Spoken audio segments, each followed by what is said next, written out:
Hey guys, and welcome back to the Who Cares Anyway podcast. We are live, and it is Friday night. There's a lot going on in the world. There's a lot we're going to get into because a certain little movie came out yesterday, and it's going to probably do meh numbers this weekend. I'm not looking forward to talking about that thing, but I'm looking forward to talking about the other films in that respected franchise. But of course, it's not just me here tonight. I've also got the usual, starting off with Ryan McLellan. Ryan, what's up, man? How you been? I've been good. It's been a pretty lazy week for me, actually. I don't have to work for a little bit, so I'm just kind of relaxing, taking it all in, trying to catch up on some movies and books, and ready to talk about some of the things I've seen lately. Hell yeah. Something that you actually went out of your way to watch today before we went live. And you know what? I wasn't expecting to do that, but thank you for doing it, and we'll get to it shortly. I did my homework. You did do your homework. Nico Suave Regole, you are also here on the show, man. What's up? I'm probably not going to see that aforementioned movie that you were just talking about, at least not this weekend, because there's a big fight tomorrow, and there's a wrestling event in Japan that I think will be happening just a few hours before or after that. So, yeah. He's a busy man. Very busy man. But not quite as busy as Kees to close out the opening panel. Dude, what's up? And come on, let me have it.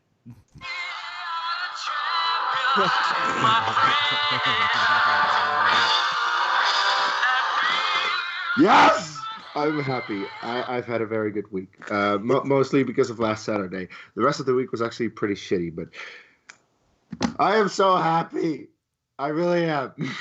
Well, if it makes you feel better, it wasn't quite as shitty as my day has been, literally. But yes, let's get into this.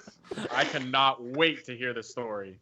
I need to hear this. Okay. I don't know what it is, but I need to hear it. There's been so much build-up behind the scenes you don't even know. Yeah. Build-up is what caused this event. I have an inkling of what it might be, but I don't want to shit the bed. God damn it. So, now, all right. So, okay. Guys, for those who don't know, in my personal life, I've talked sometimes about like the various jobs I've had over the last few months, and currently, sorry, Domino's haters, but I am currently just as a weekend gig. That's what I've been doing, just to make a little bit of extra cash. But so we had a little bit of a fuck up at the store.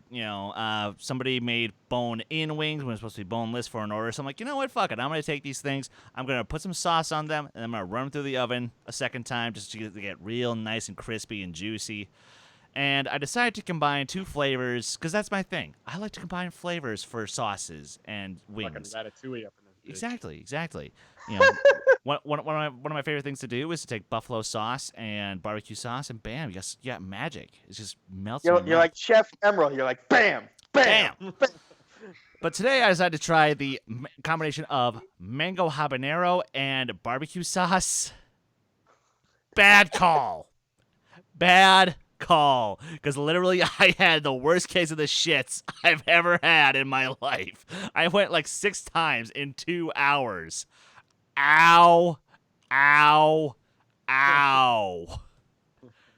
So in memoriam, we remember Chris's anus today. Ain't that some shit? Gosh damn it. Oh, yeah. So, yeah, and Nico, for those of you who may be tuning in right now from just clicking on the Schmodown reaction, yeah, Nico made a nice little joke about that. Yes, he did. And thank you, Robert Meyer Burnett, for that perfect setup. This is true. It was quite wonderful. Except for my ass, because my ass is still in pain. It burns! It burns! Yes. Yes. So, literally, I'm not eating anything else today. I'm just going to drink some water, and hopefully I'll be good. So, some rest and relaxation. Yes, exactly. But yes, so that's how my day's been. But, Case, you mentioned that Liverpool has won. Yeah, they did. It was a terrible final, by the way. Wasn't the final score like 2-0? Yeah, it was. Well, look. To be fair, that's a regular outcome of a say, football yeah. match. I know that the sports in America have like a whole lot higher scores, but 2-0, that's pretty regular, I actually. mean, hockey is generally pretty. It Pretty works low about scoring, the same. yeah. Yeah, sometimes you'll Well- have games where people go off, but you know. The thing is, it was between two teams I saw it, Nico. of which one of them definitely didn't deserve to be in that final, which was Tottenham. But they were for some fucking reasons, for some miracle. Because yeah, but both of these teams have had a really weird tournament. By the way, the Champions League, was really weird in the first place because there were teams in the semifinal that no one expected to be there, like Ajax, the Dutch team who has not won a single thing in Europe since forever. So yeah, it was a weird tournament to begin with. It was an awesome tournament. It's just that the final was kind of disappointing, mostly because the match was kind of decided in the first minute. Within 24 seconds, Liverpool gets a penalty, and they score 1-0 off of that. And at that point, Liverpool was kind of like, okay, we're ahead. Let's see what you got. And Tottenham doesn't have anything because they're not that good, and Liverpool has a really good defense. So it was just kind of boring, but okay, to be fair, not for me, because I was like, we're ahead. Winning is winning. So, yeah, I was very happy with that because it was their first Champions League title in 14 years and their first title in anything in a very long time because they haven't won the Premier League.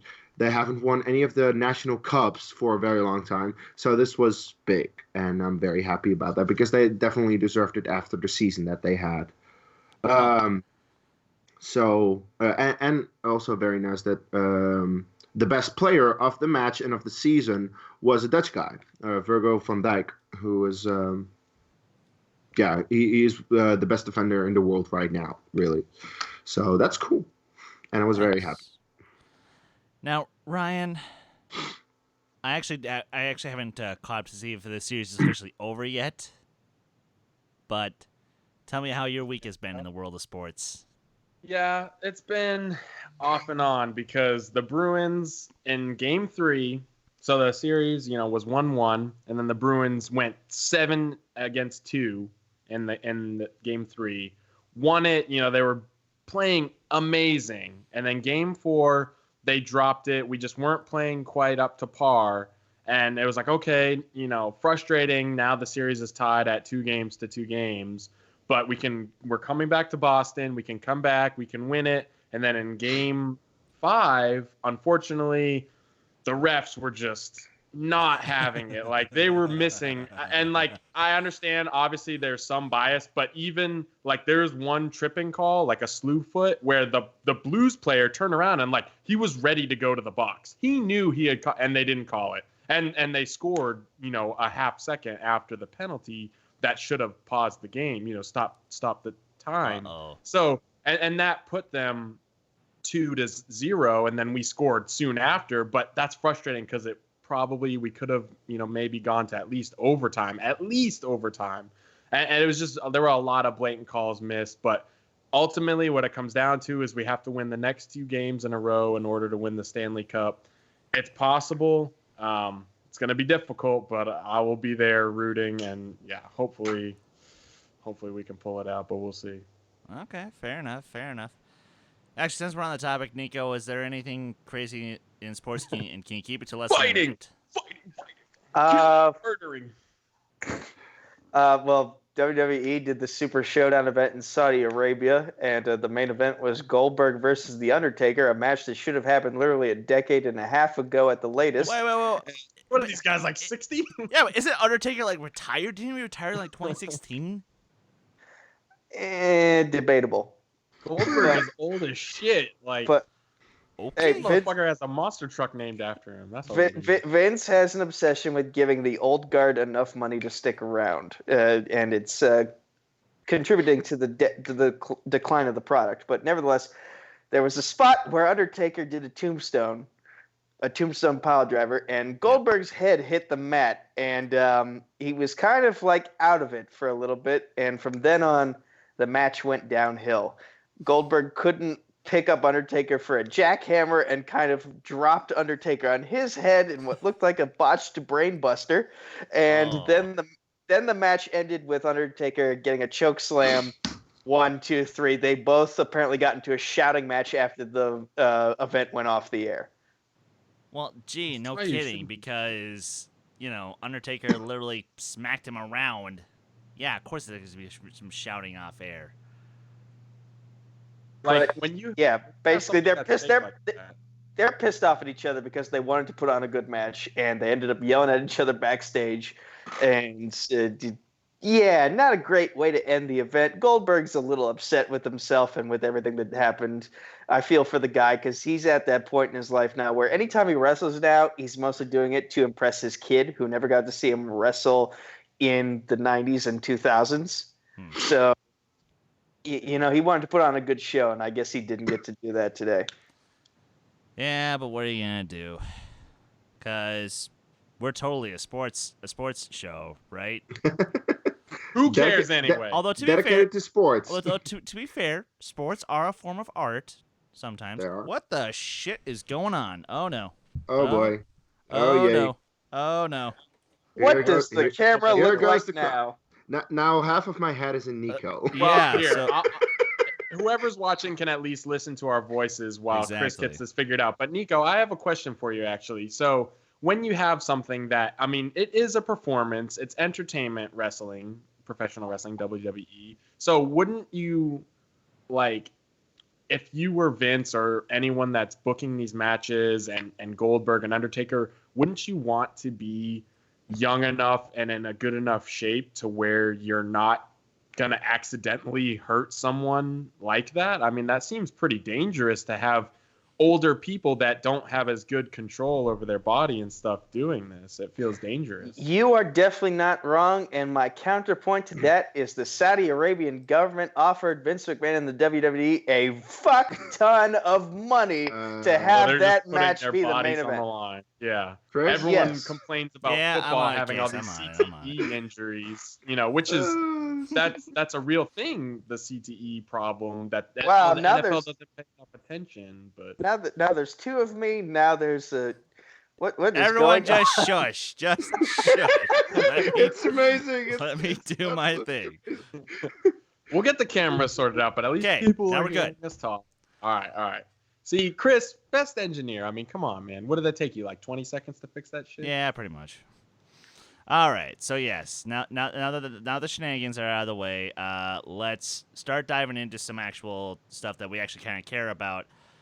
And I Hey, want to. we talked about what we care about just now. It's This just that most of the other panel doesn't care about what the individual is talking about. Exactly. It's like we all have this stuff that we care about, but individually, but all together as a group, we don't give a shit.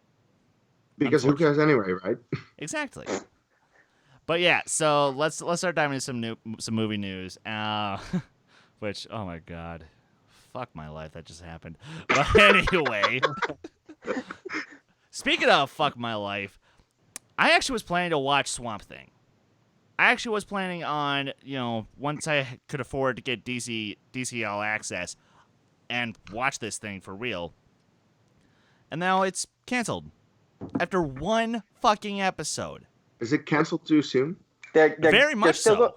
They're still going to air the rest of the season that they shot, Of course. but But it's still done, and that's really frustrating. So, Ryan, I'll actually throw this to you because literally you just saw it today. So why don't you give me some quick thoughts on why they probably shouldn't have canceled it so quickly? don't spoil So- episode 2 because I haven't seen episode 2 Well, yet. I've only seen the first episode, so I'm not going to spoil anything because that's the only one that's out so far as I'm tracking. But basically, there's a lot of things going on here. But to really sum it up, it's a good episode, the pilot is. It's really good.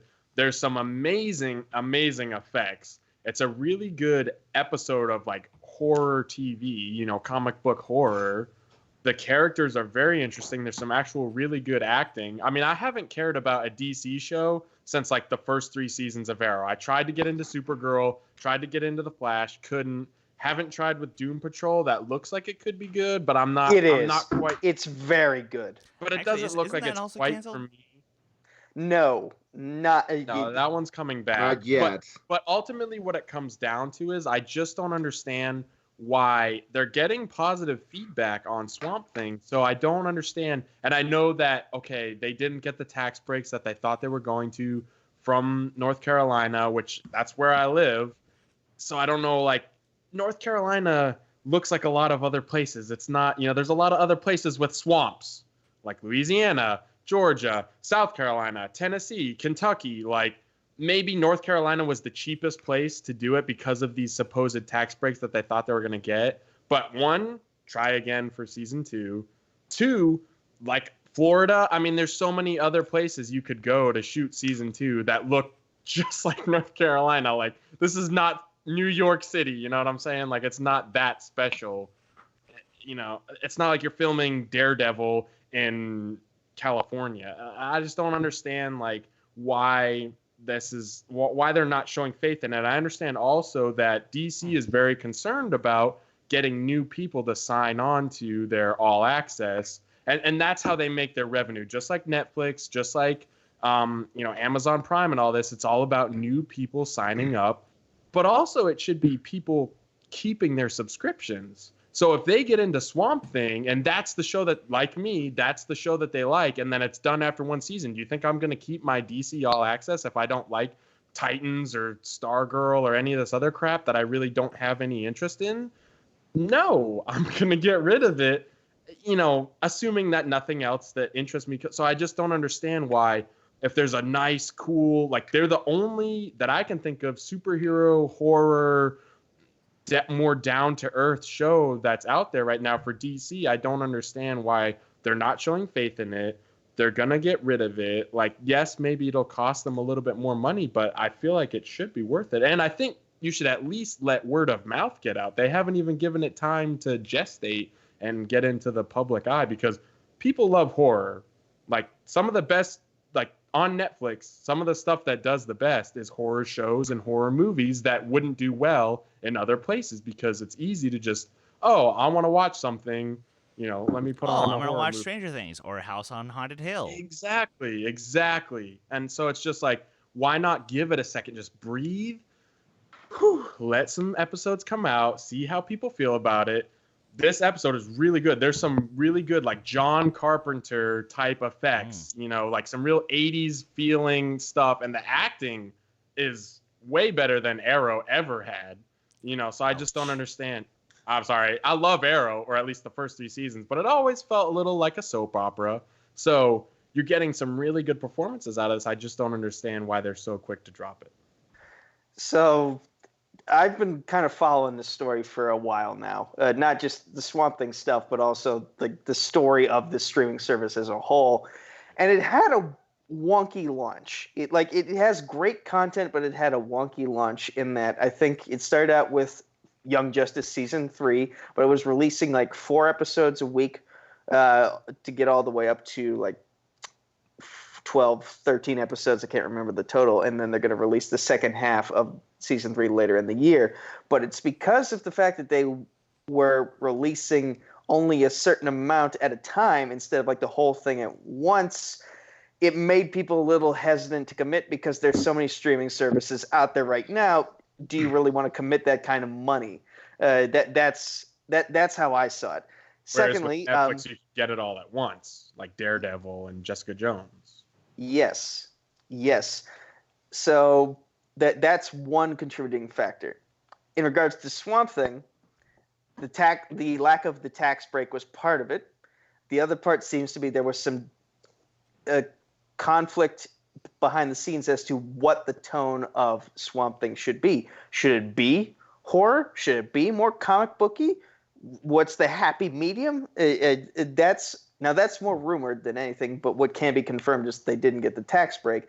But if there were already issues behind the scenes that led to it going from 13 episodes to the first season being just 10, then they probably figured, we're having way too much trouble with this one series. We've had so much success with Titans and with Doom Patrol and with Young Justice. Let's focus on those 3. Let's see how we do with let's focus on these 3 because we know we have success with them. Let's put Swamp Thing on the back burner. I don't know what's going to happen to Stargirl now, or with the Harley Quinn animated series that stars Kaylee Cuoco, but it sounds like they're really trying to reevaluate we've had a rocky start with this streaming service. What do we do now? That's interesting, and yet simultaneously, like, just because, again, I don't have DC All Access, I'm not necessarily planning on getting it at the moment, just because, affordability and all that other fun stuff. But it really just seems like DC just kind of came to a tough call that maybe they shouldn't have had to in the first place if they had just sucked it up and not cared so much about the tax break and just focused Well, have on some confidence in your properties. Don't always second guess yourself, because if he's correct, let's say that rumor about the tone is correct. I mean, there were multiple times that I laughed throughout the show. It creeped me out multiple times. The effects, like I said, were surprisingly good for, I mean, yeah, okay, I guess it is it's not just a cable show, it's made Right. for a streaming service. But even, and the last thing I'll add, and then I'll shut up, is I like that shows. I don't think all these Marvel shows and DC shows need to have 13 episodes a season, because some of them just feel stretched so long. And already watching this first episode, it feels like it's going at a good pace. But Here's the thing, though. hours of show. Here's the thing, though, that's different compared to other shows, is that it was set for 13 episodes. They were writing for 13 episodes, and then right in the middle of production, They it had got to switch changed. Because it of the to- tax, though. The tax So- is it was costing them more than they thought. So they had a game plan, and then midway through the game itself, it got flipped on them. So they had to adjust, and so for all we know, that when we get to the second half of season True. 1, as these episodes awesome. continue to be released, there could be a very weird turn simply because of the fact that they had a story idea and they couldn't execute it because they got cut at the knees. But that just comes to breathe for a second. DC is I feel like they're just always trying to catch up to other properties, Netflix, Disney, all these other streaming services. Hold up a second, let's see what you got. Let people decide, because people watch some shitty stuff on Netflix. People watch some true garbage and oh my gosh, this is the best series I've ever seen. Give people a second to just digest this shit. Don't freak out. And it's kind of funny because, I'm hearing you guys say that this sounds very reactionary kind of thing. I'm like, oh, God, this is taking me right back to late 2016, early 2017, when they couldn't make up their fucking mind on what they wanted to make for movies. And that's kind of what I'm hearing. Kees, are you hearing the same thing? Yeah, but I was just thinking, I don't really do comic book TV shows, period, so I don't really have thoughts. I don't care. Fair. I'm not going to watch it anyway. Well, you Because- should, because it's a good product, but I don't care. He doesn't do a whole lot of TV really anyway. Nope. how the fuck did you beat me in that match? Don't even answer the question. Don't even. You didn't write an S where you should have. That's why. all right. Let's speak- diffuse well- the situation. Well, speaking of DC, this is actually kind of interesting. DC, not Warner Brothers, to be fair, but DC themselves are actually pulling out of Comic-Con Hall H this year. Now, on the one hand, I'm a little confused by this, because why would you pull out of the best possible opportunity to promote your upcoming films? But then I start to realize, oh shit, they don't have anything coming for another full year pretty much. Wonder Woman 1984, not till late May 2020. Anything at Matt Reeves' Batman, not till what? God only knows. God only knows. And 2040. and Joker's already in full swing as far as the marketing goes. So Only thing they have coming out this year is The Kitchen, and that's a Vertigo property more than a DC universe that we're used to exactly. movie. But I can see why they're doing this. You just said so a few seconds ago. Flashback to 2016. Oh, we got this movie and that movie and this movie and that movie. 20 movies coming out throughout the next couple of years, and then only 3 get made into actual things. So, in I guess in that way, I actually am you know what, DC? Good on ya. Take a Comic-Con off, and just focus on promoting Joker. Which, granted, I know they'll still have a panel, probably not in Hall H. That's fine. Don't need it. But I don't know. Like I said, it just feels weird because for once I'll be reading a crap ton of stuff coming out of Comic-Con and pretty much none of it's going to be DC. I'm not used to this. So that means Star Wars and Marvel will likely be dominating the conversation because if I recall correctly, Comic-Con will come before D23. Yeah. So who knows? Maybe we'll get another Rise of Skywalker trailer, or maybe John Williams will do a surprise concert like he did 4 years ago. Who knows? We may very well likely get the Phase 4 lineup for the MCU. Please, that'd be great. But anyway, which all this is then leading into the first official poster for Wonder Woman, and it looks like something straight out of 1984. I love it. Case, tell me how much you hate it. Chris loves it. That must mean Case hates it. The poster is fine, I guess. But yeah, it's a poster. What the fucking do? It looks good. I have nothing to go on here. I have no footage. I have one poster that looks cool. Yeah, that's it. I have no more thoughts. The things I do to try to get everyone to speak around here. But hey, you know what? I appreciate you giving input anyway. Nico. The poster, if you like posters and you like hanging up posters, it looks like a golden kaleidoscope of awesomeness, and you should want this on your wall.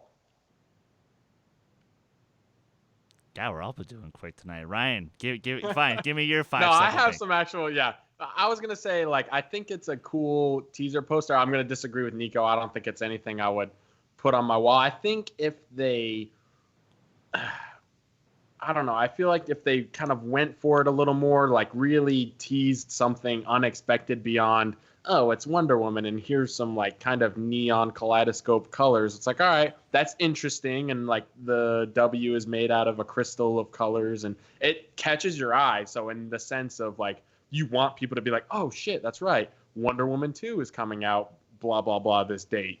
So it works on that level, but I feel like it is rather uninspired. Like, it's not hard to say, what do I think of when I think the 80s? Neon colors. Okay. You know, I would have liked to see, I don't know, more tease of what the movie is actually going to be, kind of like what Case was saying. I have no footage. I have nothing to go on.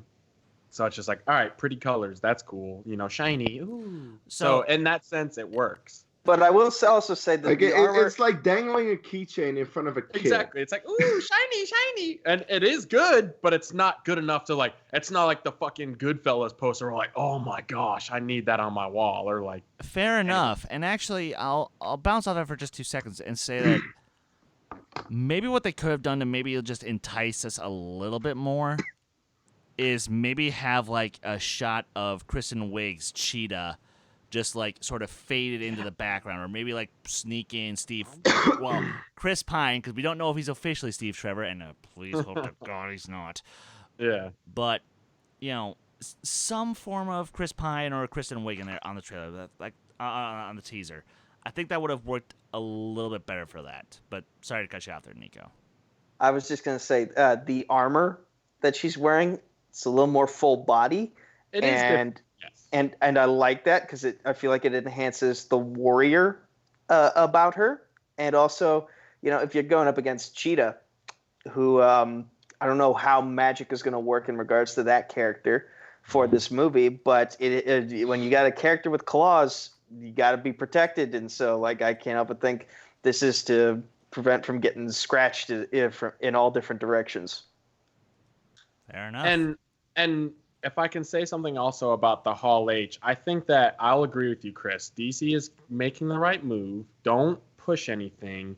We don't need to hear, like, people are going to see these movies anyway. You know you're going to make money. It's just a matter of how much, right? So focus on the one that's coming out in October or November. I can't remember. That's the Joker. October. Yep. October. Thank you. So, and that's the one that there's buzz about. Whether you love it or you hate it, you know it's coming out and you're intrigued. You know you're probably going to see it anyway. Right. Of exactly. course. So let's shove that down our throats. Yes, give us a plenty of the Joker and wait, figure out what you're going to do. And then yes, that'll mean that, okay, we're going to see more of Star Wars. I don't know if we'll get another trailer. I think they'll probably wait for a D23. Or I think they like to release big things like that with their own, they don't need Comic-Con. They're just there. Considering the marketing for Rogue One and The Last Jedi, we'll probably get it in about August, the next one. Definitely not yet. But in any case,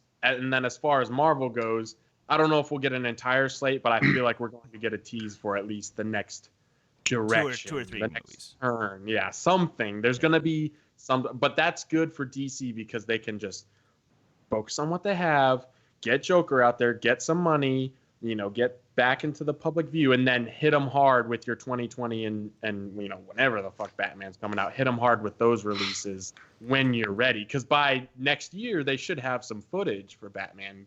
Hope to God, And we can finally just shut up about Pattinson being cast and just be He's like, a good my actor. God, he looks great in this. I think he's a little skinny. He really got to chunk up. My boy got to chunk up. I think he'll He can chunk do it. up.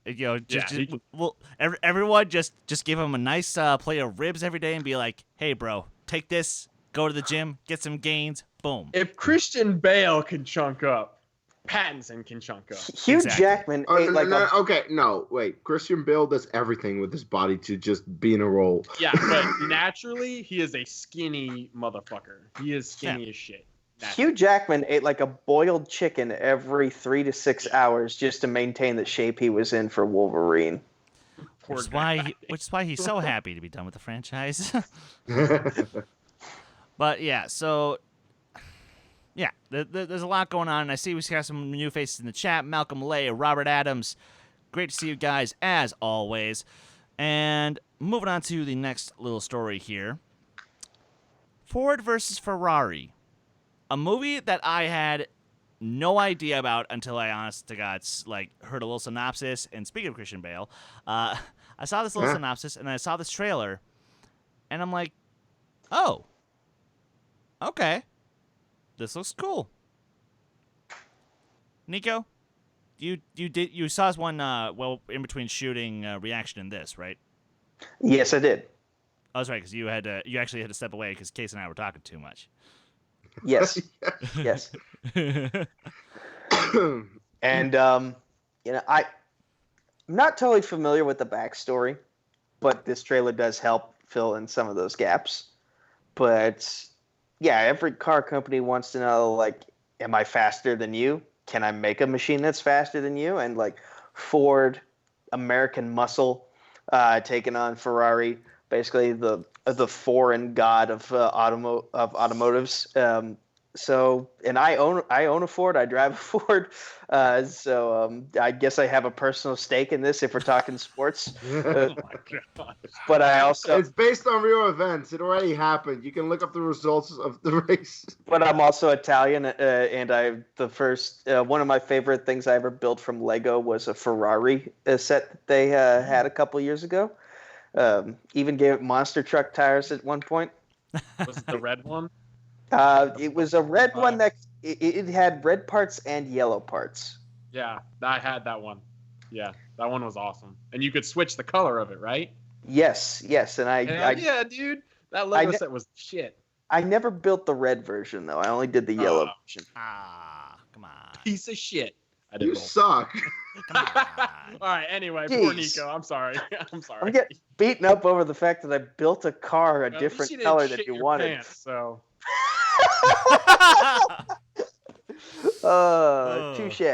Touche. Disclaimer: But- Chris didn't actually shit his pants, but pretty close. But And the sad thing is, I almost did. my favorite part of this trailer was the end scene of the trailer when was it Matt Damon? He's driving through all the cones at super with fast this guy speed, next to him. and the poor executive sitting next to him suddenly starts crying as soon as he comes to stop. Yeah. That was great. Case. Well, okay, to fill you guys in on the history of God. what is this about. Don't spoil it. Don't spoil it. No, I'm not gonna spoil the movie, even though like it happened in. I know, but I'm purposefully not looking it up. Anyway, but in one of the biggest racing events in the world and in Europe, because it's Le Mans, so yeah, it's French, is the 24 Hours of Le Mans, which is an endurance race. They do endurance racing all over the world, to be fair, also in the United States, and it literally is one car that drives for 24 hours. Of course, the drivers change during the race because, yeah, you can't drive for 24 hours, so they have about three drivers usually that change. And well, it's just a huge race, and apparently this story is about back in, I don't know when exactly it's set,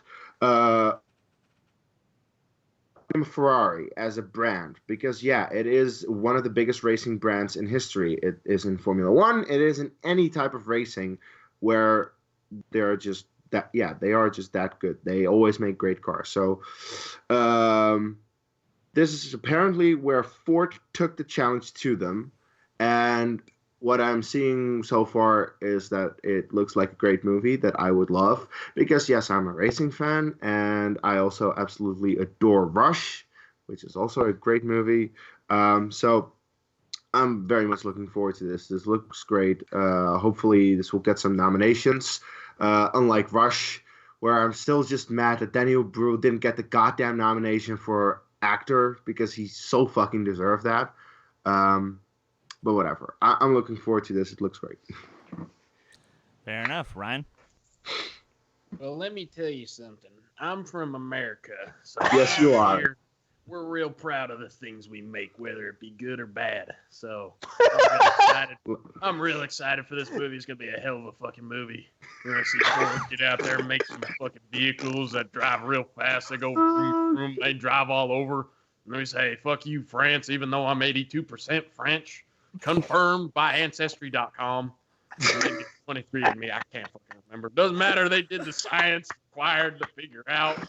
But it doesn't matter because I'm American through and through, and this is what I care about is Ford vehicles. So I drive a 2005 Ford Focus. It's a piece of shit, but it still fucking runs. So I'm excited for this movie.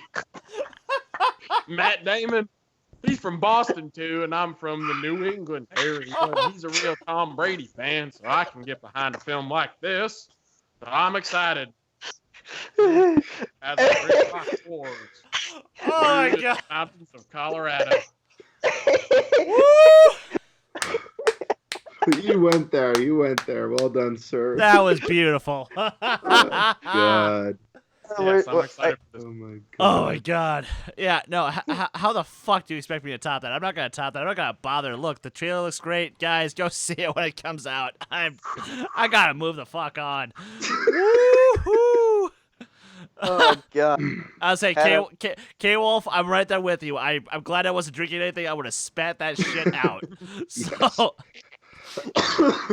all right. Oh shit! If I had a white flag, I would have been waving it for the hills. Oh, well, I'm sure you'll be doing that regardless when I inevitably force you to see Scary Stories to Tell in the Dark, huh, Nico? Okay, when we do general movie trivia teams, if we spin horror, you're answering all the questions. I'll take care of the Kevin Smith shit and the animated stuff.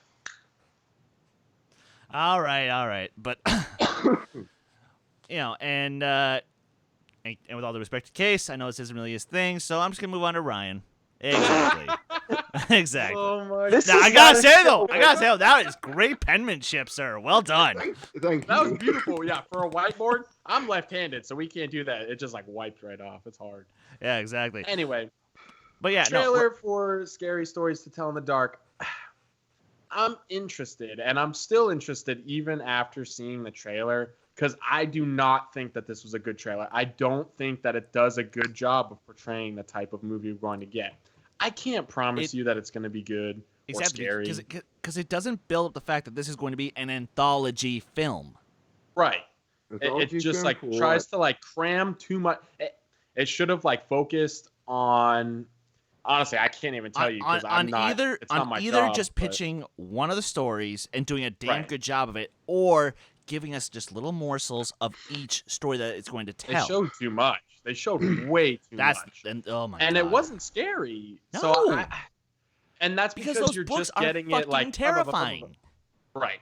And I feel like when you're in the theater, like actually watching it progress, it'll be scarier. And this is where, compare it to the It Chapter 2 trailer. That was creepy as shit because it takes its time. It builds just like an actual horror movie. You get that build in the trailer, and it doesn't really show that much. I was about to say, This shows like freaking everything, and it pissed me off because I was like, dude, that Harold character, that scarecrow human looking thing, I was like, oh my gosh.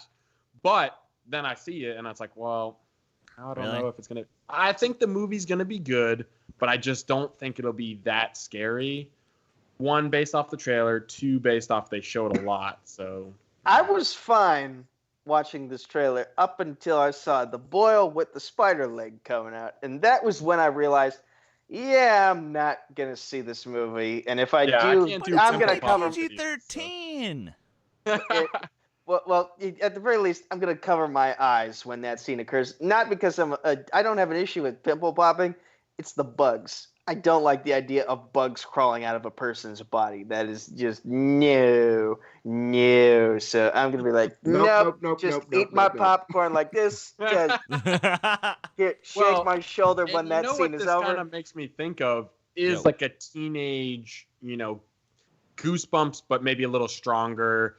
And also kind of like Stranger Things, where it's not like terrifying, but there are some moments where you're kind of like on the edge of your seat. So I think it's going to be that type of horror. You're on the edge of your seat, but it's not like you're sweating. Because I know if it's a scary movie like It or Sinister, like I will be pouring sweat. That's how I know it's a good horror movie. You might want to see a doctor. Nah, it's just, fight or flight. He's like, nah, bitch, take me to a good horror movie. And K-Wolf, I swear to God, I love you, sir. You are one of the best fans we could have ever asked for. And I love it. I love you putting a comment here that says, Nico, if my cowardly ass could go see It Chapter 2, you can go see Scary Stories. There you go. K-Wolf called you out, bro. You gotta go. I was gonna say, he does live in Michigan, so if you two are willing to meet in the middle on that one, I mean, I'm just saying. Oh, all right. Moving on to the next story. We got 2 more to go before we hit the break. And talk about having an explosive time on your film set. Yikes. So, Bond 25, just when we thought he can't have any more problems with the production, because, Craig had his ankle thing, and now he's in surgery, he's recovering. And, of course, they have to continue the production without him. So now they're just shooting some of the other scenes in the movie. But, yeah. A controlled explosion, which, yes, all explosions when they're shot practically are supposed to be controlled, and there's not supposed to be anything go wrong with that. But sometimes shit happens. And unfortunately, that happened on the set of Bond 25, where a piece of the set was actually destroyed in a fire, and one of the crew members actually did sustain an injury to his hand. Oops. Yeah. Pretty bad. And they destroyed actually part of the studio, according to what I read. It's like Pinewood itself is working to repair the studio, which that's one of the oldest studios. I'm pretty sure it's one of the most famous studios. I mean, you just destroyed part of Pinewood, motherfucker. Like, what's wrong with you? This is a terrible joke, but how flammable is actual Pinewood? Actually, Pinewood is a very flammable wood. Then this is a very appropriately named studio that they just brought down. Good joke. And what's really bad though is obviously an explosion is an explosion. You can't predict exactly what's going to happen. But like you said, Chris, we've already had issues with him getting injured. So he's trying to copycat Tom Cruise with this. I really don't appreciate that. Get her on your own time. Don't try to copy. If he can Tom Cruise better than Tom Cruise, I'm fine with that. But honestly, no one can Tom Cruise better than Tom Cruise. Yeah. How long have we waited for this? I am so ready for the Daniel Craig era. I love Daniel Craig. Don't get me wrong, but it's just I'm so sick of the negativity that is surrounding Bond 25 because he keeps whining about having to come back and blah blah blah. I don't want to be Bond. So let's just get this movie out. And I feel bad, so bad, honestly, like genuinely for the person that got injured because they're just showing up to get a paycheck. They're not a part of all the drama that's going on with the movie. They just are a normal person on the set trying to get paid an average wage. They're not fucking millionaires like the director or the producers or the actors, blah, blah, blah. So hopefully the movie goes off from here without a hitch and they just get it done and get it put out. It's probably going to suck just like Spectre did, but at least we can move on to somebody else being Bond.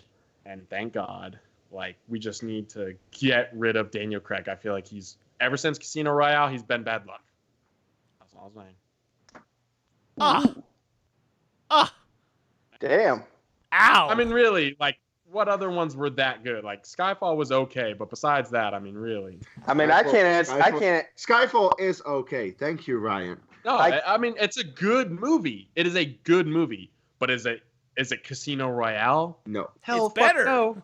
No. Oh my god. Like, you're wrong. I already had wrong. my rant for the day, so I can't, you know. Oh, Damn, okay. dude. Look. Ugh. You know what? I get the feeling that as we finally get close to this fucking thing coming out, I think we'll break down just the Craig era of Bond and We really should. No, we should. get into this. But no, Case. You hear about this? You're European. Tell us what you think. Yeah.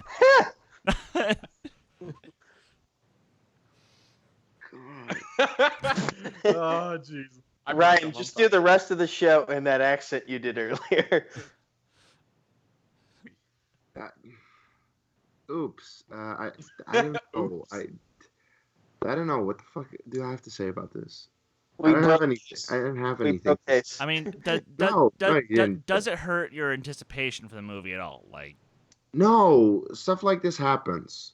I mean, yeah, it's unfortunate that it happens, but controlled explosions are still explosions. It's still dangerous. They're still a hazard, and it can happen. So, okay, it happened. Cool, whatever. The movie is still gonna get produced. They're still gonna remake the set, redo the explosion, and make sure that it works this time. So, yeah. Has this ever happened with a Michael Bay production?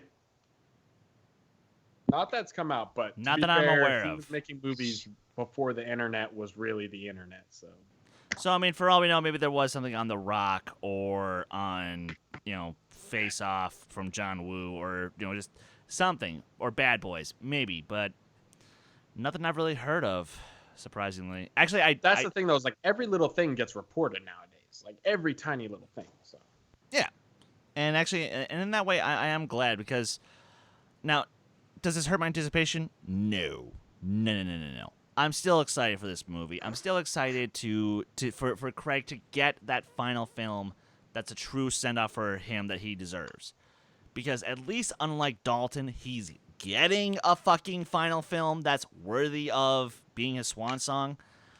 But, I just wish that these things didn't have to, happen in the way they do. But I'm glad that the guy wasn't hurt. So... You want him to go out with a bang, but just not this bang. oh jeez, oh no, he just keeps bringing the worst puns. Gosh, how many children do you have, Nico? You That's keep what making I all was these saying, bad man. jokes. Like what the? That's the sad thing. He's still a child. I know. I'm 24. I'm the youngest of all of you. Yes. Wow, I'm 24 too. But... Oh, that's right. I forgot. You two are least actually the same for age. like 2 more months, but yeah, or 1 more month. Yeah. I don't know. I have a birthday. It's sometime. You have a birthday. What? What? Whoa. No. What? Oh, No. jease. All right. This is all one of right. the most fun shows we've had in a while. Fuck I love it. yes. Yes. All right. And then final bit of news just before we hit the break. I'll admit, this one's purely for me. Although, Ryan, I think you'll appreciate this too. Now, so the Governor's Awards were held last week, and that's obviously it's sort of like the Oscars again, where they award special Oscars to people who have been working in the industry for a very long time, but have never really gotten the recognition for it. And this year, that cast included Lena Wertmuller. Well, okay, if you want to be technical with pronunciation, Lina Wertmuller, but who's paying attention to that shit. Wes Studi, who is one of the greatest Native American actors of the past 30 years, in my opinion. Gina Davis, who, before she was in one bad movie that completely destroyed her career, she was on track to just be the next big star. Apply. And then, of course, my man, David Lynch. Woo-hoo! Ryan, come nerd out with me for a moment. How happy are you to hear this? Oh, very happy. I think it's probably because some of his best work was in television. Like, I am a big, big Twin Peaks fan. I'm actually finally watching the Showtime, reboot, or not reboot, but like Showtime sequel / season 3 / whatever you want to call it of Twin Peaks, the new version. And it's really good so far. I'm like halfway through and I'm loving it. And original Twin Peaks. And then, of course, he did the very best he could in 1984 with Dune. Yeah. And then Eraserhead. And I mean, this dude, it's hard to like really say the specific films he's had an influence on, because I think he's just like the influencer of he went there. Yeah. Like with all of his movies, this man fucking went there. Like he does the weirdest shit. And honestly, I wish he would direct more. I don't know if like he's just busy with family, or maybe he's like rich enough to where he doesn't have to. It's But it's kind of a mixture of that, the latter, and then a lot of producing work. True also. So I'm happy that he's finally getting a statue and some recognition and all that. I mean, I feel like maybe it should have happened for real at some point. I think if he had directed more, maybe it would have. But I mean, still, I'm glad he's getting his recognition. Exactly. And it's just one of those things where it's like, excuse me. Oh, good Lord. There's always going to be those directors. Those wings are still having their revenge, boy. Yeah, they are. Yeah, they are. They're still like, my ass was on fire. My ass was on fire. oh, good thing the break is 5 minutes. Am I right? But I'm just so happy that like all these people who are not gonna get recognized by the Academy anytime soon, because for some fucking reason Hollywood has just been like, listen, guys, you were cool at one time, but you're just not trending with the cool kids anymore. I don't know if Gina necessarily deserves it, but Wes, I will at least come to the agreement on you. Like, Wes definitely deserves it. Gina, she had a couple good movies, but I don't know if that was because of her. That's all I'm saying. Well, I mean, actually, speaking of, she did take a role that should have been meh at best, because, well, Ridley Scott, early 90s, not really the best time in his career. But she made Thelma just sing to life. So, in Thelma and Louise. But, Case, I'm presuming that the names I just mentioned, you barely know them. I haven't seen any of their movies, but I haven't seen the movie. You piece of shit. Damn it. I thought you had, because we were all like nerding out about, but that's right. You only care because about Denis Villeneuve. Yeah, He's which, fucking brilliant. I cannot fucking wait for the new dude. Right? But, Oh my God. you should at least. I'll say this: you should at least watch the old one, at least after the Denis version comes out, because I think it's worth seeing it. No, but It's dated, but it's worth it. I just haven't seen any of these people's work to really say, oh, they deserve it, or oh, I might not agree. Yeah, that's it. And here, you know what? Actually, I'll throw this one to you then, real quick, Case. Is there somebody who is working currently that's been working for let's say 30 years plus, and hasn't gotten any form of recognition by the Academy, but like this would be the sort of perfect sort of consolation prize for them? Harrison Ford. Thank you. Case. Sorry. Have you seen Hostiles? No. With Christian Bale? Because I knew I had just seen something with Wes Studi in it recently, and it's Hostiles, and he's so good. Oh, yeah, Hostiles. he's the best part of a mediocre film. Well, I really, really like Hostiles. I think it's one of the best Westerns I've seen in a while. So, fuck you, Chris. Anybody that's watching, go watch Hostiles and let me know in the comments what you think, because I think it's really good. And I think Wes does a really good job. Fair enough. Nico? David Lynch was apparently the bartender in the Cleveland show. I watch the Cleveland show a Access lot, to and random stuff. I did not realize that was David Lynch, but that shows you I wasn't really paying attention to who the voices were behind the characters at that time. Now when I watch the Cleveland show, I'm going to be like, oh, this is that guy Chris likes that is finally getting an Oscar. That's like the most random way to associate with him, but hey. Yeah, I mean, that works. That works. But with that, guys, don't go anywhere. We're going to take a quick 5-minute break, and as soon as we get back, we are going to be talking about X-Men. But before we do, unfortunately, the Suave one does have to depart early. So, Nico, please give the fast version of your plugs.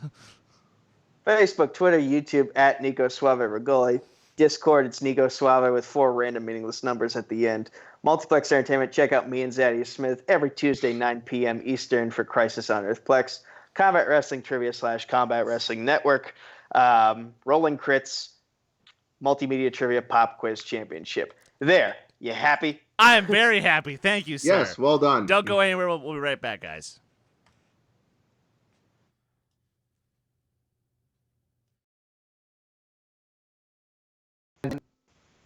This entire season it's a trend. The first half of the episode I liked, and then we had the second half where just everything was just fucked. Mm-hmm. And not only did they fuck up the second half of the episode, they fucked up the series finale. And I suddenly completely understand how you felt 5 years ago when How I Met Your Mother ended. When you spend almost a decade of your life watching a show, being excited for the next episode to come out, waiting for it because you love it so much, and then to have the final season slowly crash and burn everything you've spent years of your life of.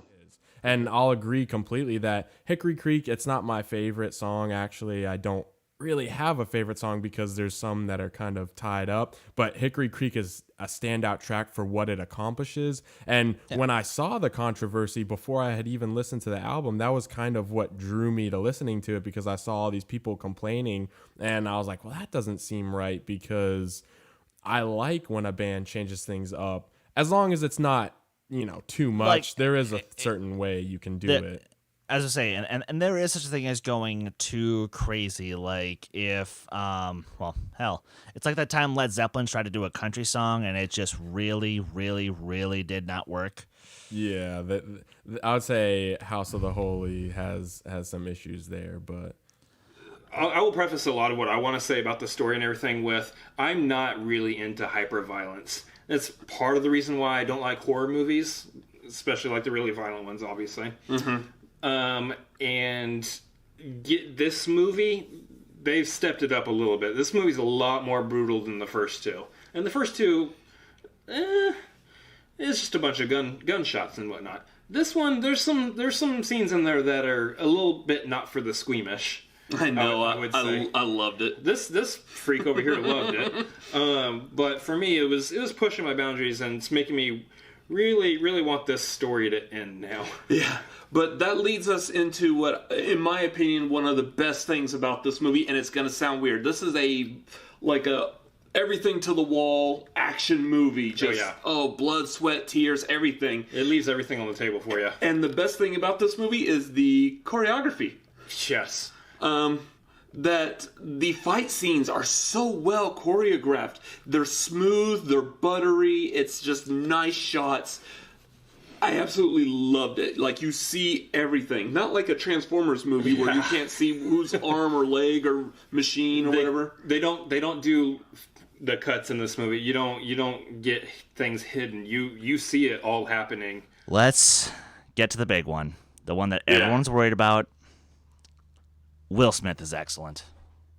Good. Oh my God. Good. Like, he's not trying to be Robin. He's not trying that at all. He is his own thing, which is what he needed to do in order to pull his character off successfully. And I'll even say, while clearly Williams was the better singer of the two of them, Will Smith actually holds his own when it comes to Never Had a Friend Like Me or Prince Ali. So, But it's also because he does know when to let the background chorus kind of take over the track. Right. Yeah. And on that note, do you find that the songs do a pretty good job of carrying over into this new adaptation? The old ones, funny enough, all but one of them, he's killing it. He is killing it in this role. For real. Like, this looks like he just sinks right into this type of role where he just gets to be like kind of like the asshole, like shits on himself all the time, and so he shits on everybody else too. It's like Wolf of Wall Street and so many other films, like all over again. That's awesome. Yeah. And you know, and Brad Pitt always bringing his Ocean's 11 type class and charm. You know, I don't think there's going to be a bad performance in this movie. I don't think there's going to be a bad scene in this movie. Like, this is what I want from my Tarantino. Well, actually, Chris, sorry, I hate to break it to you. Quentin's going to show up on screen and say a couple shitty lines, but besides that, no bad performances. He's going to pull a Django.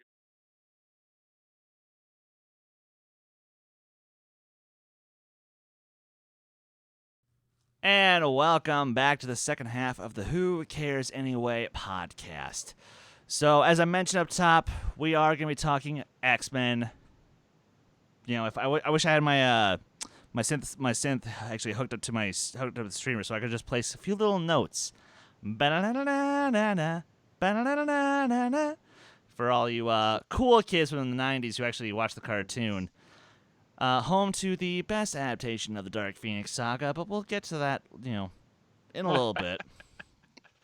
But I'm also joined by Ryan, of course. And wait, Deadpool? The fuck happened to Kees? Hello. You meant to say hello, motherfuckers. Yeah, exactly. I swear. Or it's time to make time to make the chimney fucking chungas. Hell yeah. All right. Yeah, that was fun. But yeah, and I do miss that Deadpool mask. I haven't done that in a while, in like a year or two. And it's one of the best X-Men films out there, so. And definitely we'll is. definitely get there in a moment. So, you know what? By the way, okay, you mentioned the theme of the TV show, but the theme that John Ottman created for the from the second movie on, every time when the credits roll or opening credits roll, that's awesome. Oh, hell yeah. And I'm not discrediting John Ottman whatsoever, but of course, like I said, though, I did grow up on... So, It's a good show. hell yeah. But, Chris Adams, I see you're in the chat, and I see you brought up that he personally hopes they find a way to use the cartoon theme when the MCU reboots them, and I'll say for the MCU, I wouldn't hate that. Like Michael Giacchino using the classic Spider-Man theme. Yeah. Yeah. Which sounds freaking awesome for like a cheesy 60s jingle. Yeah.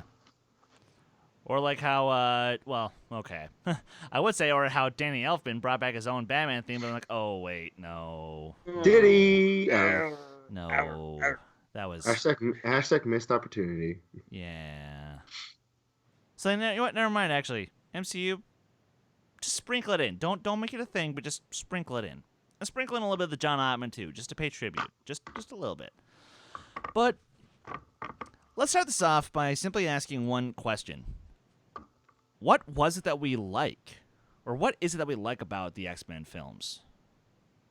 I remember back in the mid-2000s that, yeah, I started to get into comic book movies, and I think this is for a lot of people their introduction to comic book movies and comic books period, where the Spider-Man trilogy and the X-Men trilogy were very popular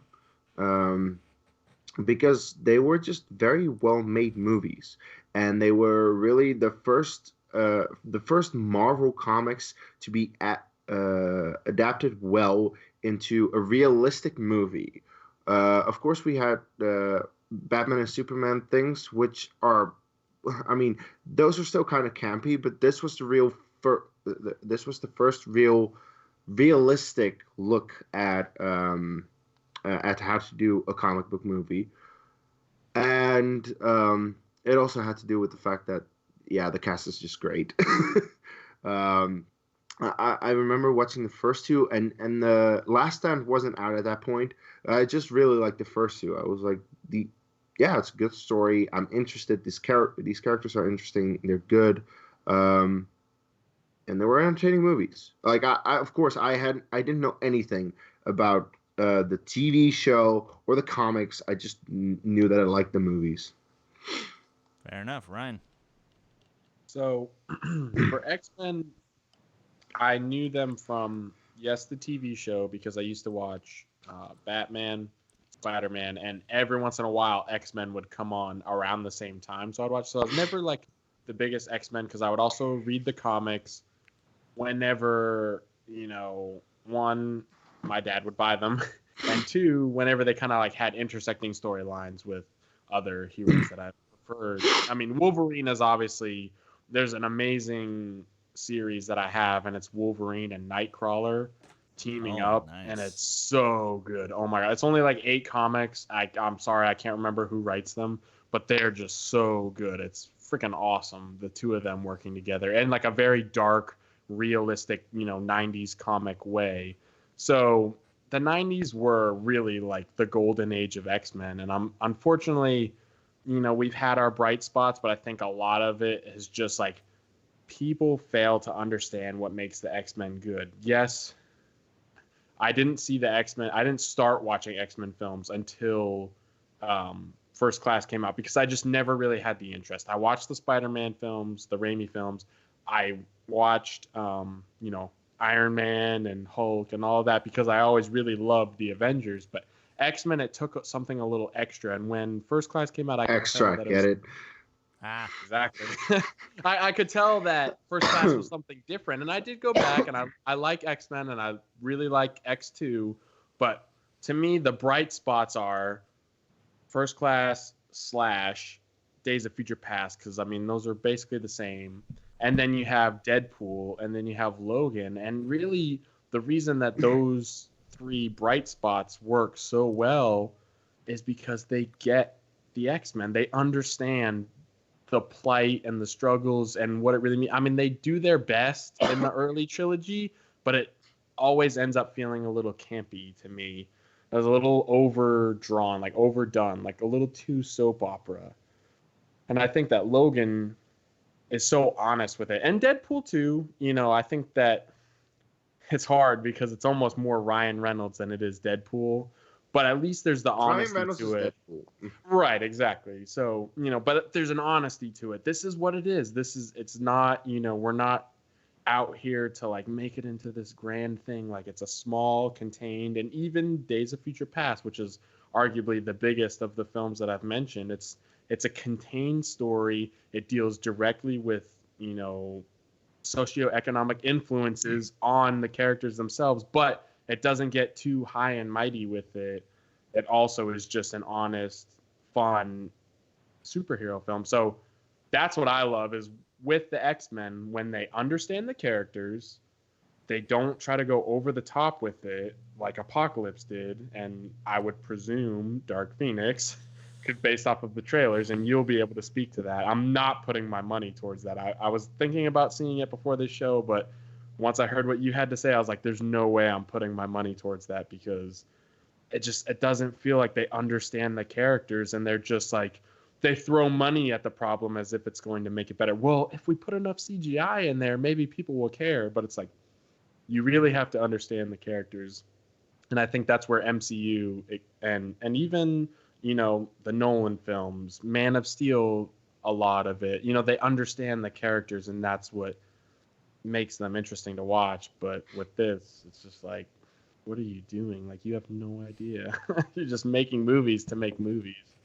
Or making movies to make money. I don't know, but and as we'll get into, like, it sometimes it feels like that, but for me, what it was is I still actually kind of remember the original fall of comic book movies. I remember the aftermath of Batman and Robin.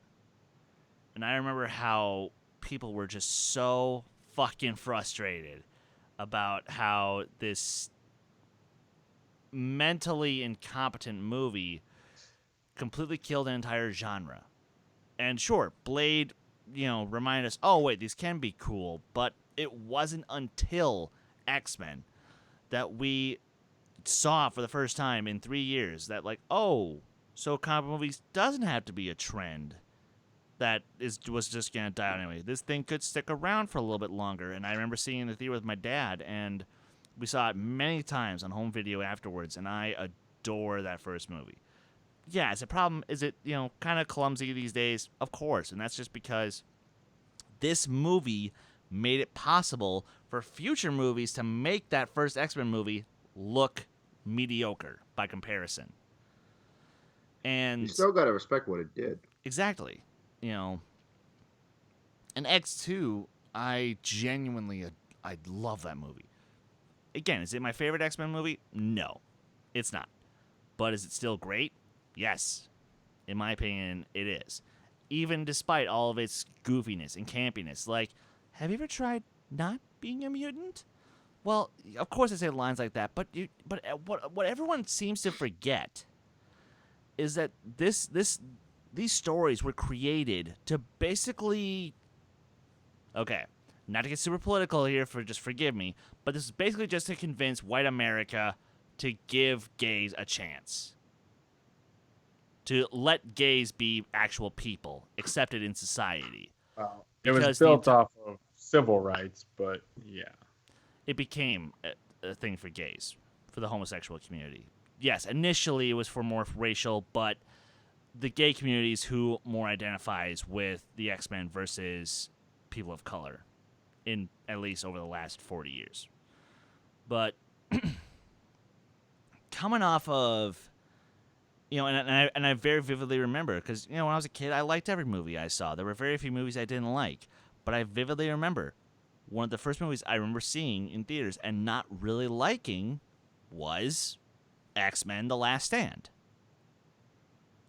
So these movies kind of taught me that there's, there's stuff I can like in movies, but there's also films that I don't have to like. And I've actually come to be a little bit more forgiving of Last Stand just because it's more bland than anything. But, and again, we'll get there in a moment. But, and as I, have grown up, it continues to remind me that, oh, this is franchise storytelling that can be handled very well and can make me feel emotions I never thought I'd feel for fictional characters.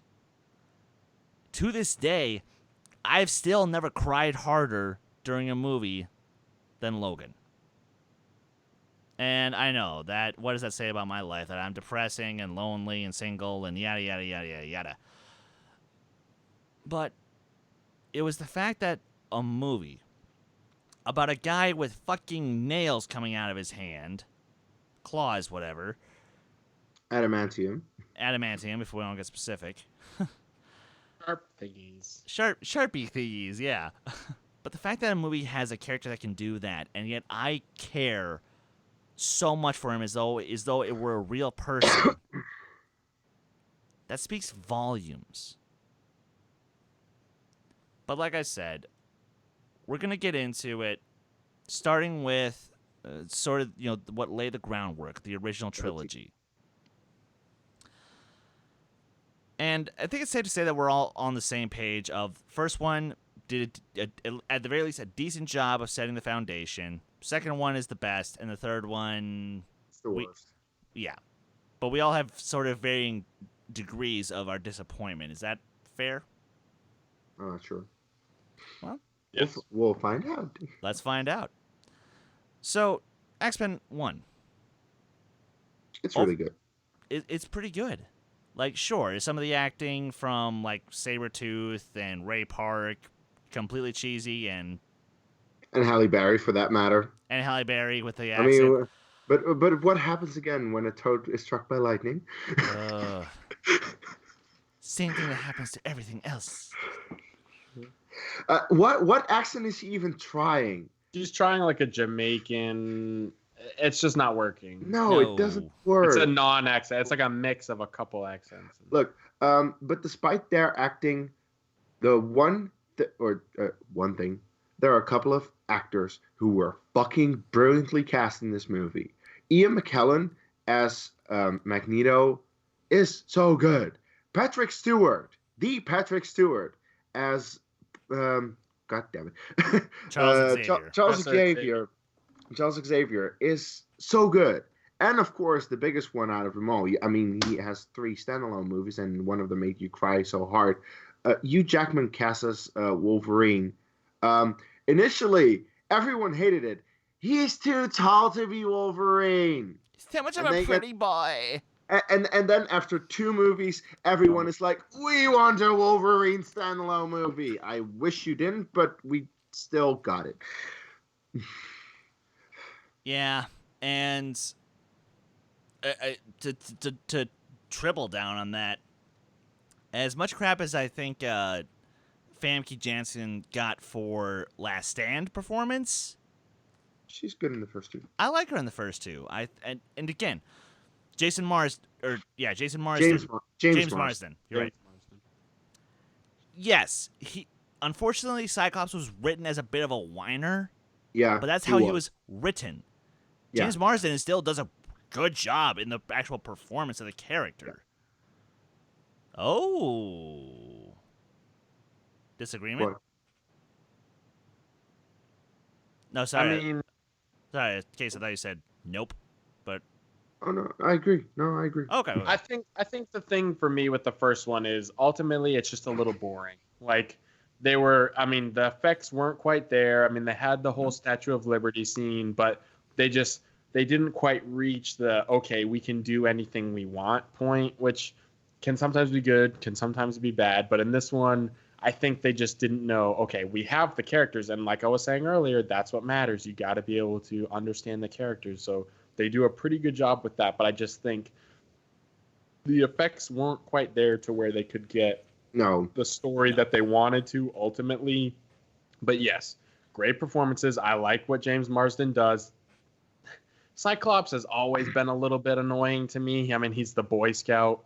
So there are some characters that works for Cyclops. He's always been a little bit annoying to me. If you give me a Boy Scout character, I'd rather have like Mr. Fantastic or something along those lines, because I don't know. It's just, there's more to it with some other characters, whereas like Cyclops has always felt very one-dimensional to me. But James Marsden does the best with what he's given, and like Kay said, of course, Ian McKellen, Patrick Stewart, and then you have Logan himself. I mean, Hugh Jackman basically is Wolverine at this point. Yeah, so it's his a character. Great start to it. And then moving into X2, X2 has a great story. X2 is where they figured out, okay, here we've set up the characters. Actually, superhero I disagree on the story for the first movie. I think it's very interesting because of the that's funny because they use a political angle and that's risky, but it works in my opinion. They bring it to fruition in the second is what I guess my point. Yeah. And actually, and I think, and I'll sort of combine you two there. The story in the first one is so interesting because the payoff in X2 is what makes it great. Right, and I'm just remembering back to the first and only time I've seen, because I've watched X2 like at least 5 times, but the first X-Men and X-Men Last Stand I've only seen once each, and that's just because I don't care for them a whole lot. Not because they're bad movies, although Last Stand basically is a bad movie. Yeah, but they're just not as interesting. Again, I'm not a huge X-Men fan. I'm really not. Like, as far as Marvel goes, like, I care way more for all of the characters in the MCU, basically, because those were the ones I read growing up. I never read that much X-Men.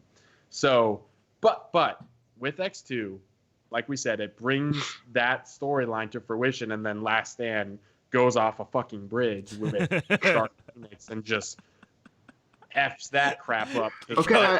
Okay. So, I mean, it does. It takes the Dark Phoenix story, I will if you know the Dark Phoenix story, it fucks it up. It just does. It's not even the Dark Phoenix story. It's not. we'll get into last time in a bit.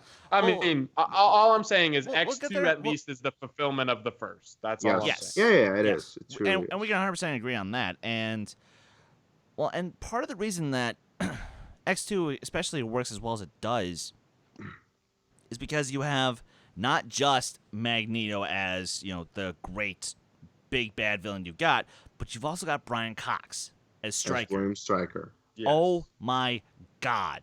There's a reason that people actually wanted Cox to, somehow come back to the role of Hannibal Lecter after playing him in Manhunter, because the dude just oozes evil. Yes.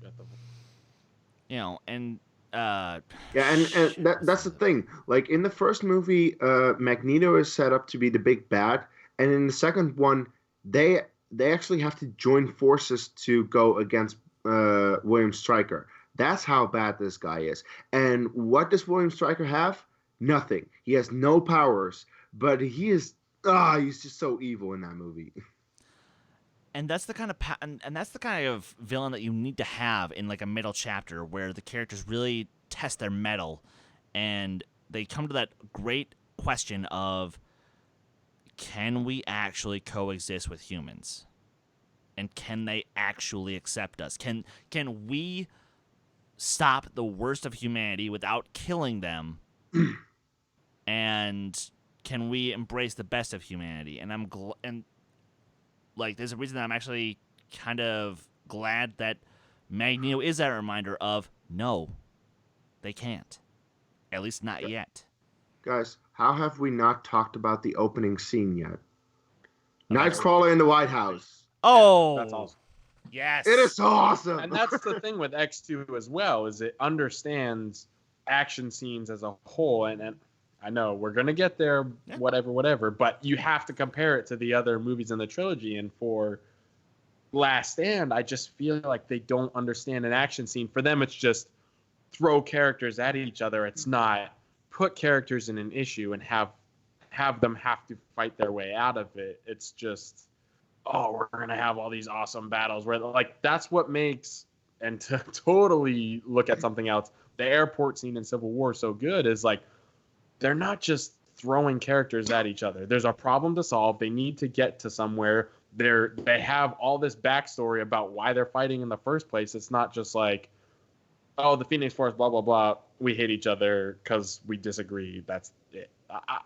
And obviously there are going to be people that disagree with me, but I don't feel like the way they mold the fight is very interesting. So Kay says, I love The Last Stand. No. I don't love it, but I don't hate it. I don't think it's terrible, and I think there are a couple of interesting concepts that, to be fair, that's the thing. This movie has, the concepts are more interesting than its execution. I do think that one thing that I like about the movie, that I think it's well done, is the continuation of the political storyline and the introduction of the cure. That is a very interesting thing to introduce in this universe that we haven't seen in the first two movies, and I think they handle really well.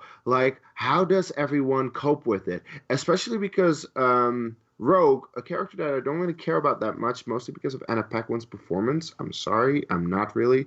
I'm not the biggest fan of Rogue, but it is interesting. Her character can't touch anyone, and she's been struggling with that in the first two movies. So when there is a cure, when there is a way for her to get rid of her power and make sure that she can actually touch someone, her boyfriend, especially because, of course, they introduced Kitty Pryde in this movie, who is kind of the romantic rival for her, then she's like, I got to do this. And just the way that they go about the entire cure aspect is so great that I'm like, okay, that aspect is at least good. Yes, the Dark Phoenix stuff is terrible, but at least one aspect of the movie I like. And by the way, Chris Adams mentions in the chat, very, very good, Kelsey Grammer as Oh my Beast. God, yes. He is great. He is so great. Perfect casting again. I wish that, again, I wish we had just gotten a better movie so we could have gotten more Kelsey Grammer as the Beast outside of the end of Days of Future Past. But that's one line that he says. Yeah, and he literally just, hello, Logan. Like, But at least he's there. Yeah, exactly. At least he's there. Took him 3 hours plus to get into that makeup. Come on, give me guys. Right? That's true. That's very true. You know, back when the actors actually didn't mind getting into makeup. J-Lo, what? Anyway. All right. So, well, since we're on Last Stand, I'll say this.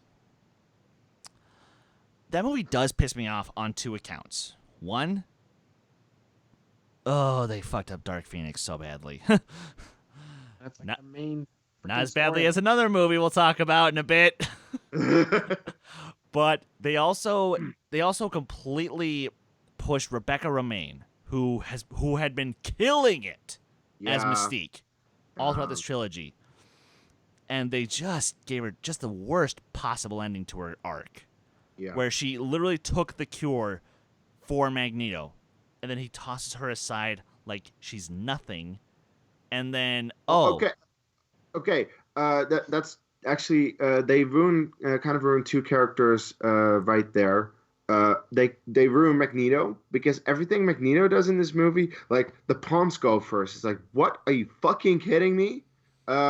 This is one of the things that pisses me off. And yeah, the moment where he's like, you saved me, and then okay, bye. I don't need you now. What? I'm sorry, my dear. Like seriously? I mean, it's a little bit like Magneto to do that. I mean, he is very self-serving. After you're looking at it through first-class colored lenses. You gotta look at it. I am straight up not, because in the comics and in the show, he is fiercely loyal to Raven. Yeah, and that's the thing. I base this off the fact that I'd only seen those first 3 movies. Hell, like he doesn't tell her, "Hey, find a way to bust me out of prison." He asks her, "Hey, could you please find a way to bust me out of prison?" Loyalty goes to a point. And I don't like this movie, so I guess I'm arguing a moot point, and I'll stop. But all I'm saying is loyalty for some evil characters does just go to a point. So at least I can understand that. And sure, and you know what? We're this Killmonger, you'd be right, but Magneto's not Killmonger in that aspect, unfortunately. So they could have set it up better. They could have played it better. Yeah, they could have, and I'd even say he shows a little bit more loyalty towards her in stuff like X2, or even the first X-Men. But yeah, no, and plus, then you have that stupid line that one fucking officer guy says, "Well, hell hath no fury like a scorned woman." Oh, really? That's all we're gonna say that her character arc was? Just a scorned woman? Fuck you, Brett Ratner. Well, yeah, he just shits on every movie that he looks at. So. Yeah, pretty much. He also makes sure it has no flavor or taste. I mean, how do you fuck up Vinnie Jones as the Juggernaut? I'm the Juggernaut, bitch. Oh, sorry. Which I stand mean, corrected. you kind of had to have that at that point. It was funny. Oh God. Oh God. Yeah. But then, in the future, First Class. What do you know? Off in the distance. Yeah. There it is. Well, and before we hit that, we have to hit the worst one in the franchise, but I will say this. As much crap as we've given Last Stand, I think we can all agree, best scene in the movie, by far, is Magneto lifting the Golden Gate Bridge to Alcatraz. Oh, yeah, that's cool. That's cool. All right. So now let's rant. Charles always said he wanted to build bridges. It's a pun he makes when he does that. It is. Well done. Well done, sir. Shit rat. Ah, nice. Good shit rat, sir. All right. Let's talk about the worst film in this fucking franchise. X-Men Origins. Dear fucking God. Oh, by the way, I also think that it was a huge mistake in case of The Last Stand. Look, I know this guy is a piece of shit, but he did a great job with the first 2 movies, and Bryan Singer left for the 3rd one. It's like, why did you leave? Why didn't you make a 3rd one? Because he had to go make Superman Returns. Superman boring as shit. Great movie, guys. That's so good. Yeah. It's the best Superman movie I've ever seen. Yeah, and he totally didn't touch anybody on the set of that movie. No. Anyway, okay, all right. I'm done. we don't look, convict pedophiles on this fucking show. No, I'm not gonna harp on that too much more. I just had to get one cheap shot in there. I'm good. It sucks that he's always going to be connected to the X-Men franchise. It does. But that said, we did have to suffer through one more film, and like I said, let's just get this out right now. How can you fuck up Deadpool this badly? I want to hear Case's rant because I know he's got one. Case, please don't do this. No. I will actually say this. The first half hour of this movie sets up so many good things that got completely destroyed in the rest of this movie that I'm like, what the fuck what the fuck happened? See, here's what happened, Case. See, we started with a great plate of wings. And, we started with it went out to we threw on some mango habanero sauce, and, it was a looking bad combination with something that should be inherently good. Exactly, but here's the problem: is that those wings, we only got one side of those wings. So now we had to flip them over. We had to put some barbecue sauce on top of it, and it just gave you the shits for fucking 2 hours straight. Yeah. Ugh. Like the opening scene is kind of ridiculous with the kids, but then you get the scene of them fighting through the wars. That's cool. Oh Then we get the so awesome. Yeah. Then we get the introduction of the team and the introduction of Deadpool, and Ryan Reynolds still talks at that point, and that's really cool, especially him going with the katanas through the room. That's cool. And then they're like, yeah, now let's shit this out. And that's the rest of the movie. And my God, it's just, it's so fucking awful. Like everyone knows at this point. Yeah. Let's not talk about this movie more than we should, because this movie doesn't deserve to be talked about. And this is what I'm talking about. Sorry. Bless you. Bless you. They just don't understand the characters. No. And I don't know how. Outside of Wolverine. Right. Well, because that opening, or not the opening scene, but like the opening sequence, I guess, where they do go through the wars is so badass, because it's true that. But whose fucking idea was it to make Sabretooth and Logan brothers? I like that, though, because, it's basically Revenge of the Sith. It's basically the Star Wars prequels. We got one more movie to go till we hit that. It's brothers fighting against each other is all I'm saying. So, Liev Schreiber, first of all, gives a great performance with shitty dialogue. Good. He's like, you want me to say this? Fuck! I'll say it as good as I can, but damn, like, what the hell are you writing, dude? Like, that's really interesting. Like, okay, Wolverine's biggest enemy, which Sabretooth is his biggest enemy, like, Liev Schreiber as Sabretooth is better than the OG trilogy Sabretooth. Yeah, but then again, he didn't do anything, really. But that's my point, is, like, at least, okay, we're giving him a character, we're making him interesting like he should be, but we're just not going to be faithful to their own characters that we set up. And it's the same thing with Emma Frost. It's the same thing with Deadpool. It's the same thing with the entirety of the movie. Is like, we're going to set up all this good shit. Like Kay said, first half hour is pretty dang good. And then it's just like, oh, well, here's your movie. Like, we're going to ingest all these characters and then just throw them up and, like, make them say the weirdest shit. And it's like, this isn't a movie. And then, like, Gambit, dude. Like, Gambit, like, fuck, dude, Gambit, like, damn it. Wait, where's that movie? Channing Tatum was supposed to star in it. Like, Gambit is literally, besides Wolverine, which everybody's favorite X-Men is Wolverine. Shut the fuck up if you're saying it's not, because you're a liar. It's not. It's honest to God not. But I'm not lying. Besides that, you're a liar. But besides that, it's Gambit, because Gambit is interesting. And look, real quick, 5 seconds. No, more than 5 seconds. 30 seconds. I'm going to pitch you a Gambit movie, okay? It's basically just Gambit in the French Quarter in New Orleans on the bayou. It's Casino Royale, but it's Gambit. It's not that hard. Casino Royale, but it's Gambit. It's really not that hard. Obviously, he's not going to have his fancy suit on like Bond would. He's not going to like order a martini. He's instead going to order a fucking bourbon, and he's going to go out and kill people with his fucking cards. It's not that hard. He gambles just like Bond does. He gets all the hot women, just like Bond does. He drives fast cars, but instead of an Aston Martin or whatever, it's a souped-up Ford. And the one woman he actually wants, he can't have. He can't get. Thank you, Chris. Oh my gosh. Like, let's write a Gambit movie. I'm down because it's not that hard. I don't understand. Like, Gambit is the most human mutant, the most interesting mutant, in my opinion, besides whatever Deadpool and Wolverine and all these marquee characters that have already been done. Like, let's progress. Let's move on. Let's make our Guardians of the Galaxy. Like, X-Men should make their Guardians of the Galaxy or their Ant-Man or whatever. Like, they're out there movie that's like, whoa, they decided to make that. But no, instead, we're going to hold fucking Channing Tatum on a leash like it's the end of the world movie again. Like, oh, make him fucking This dance. is the end.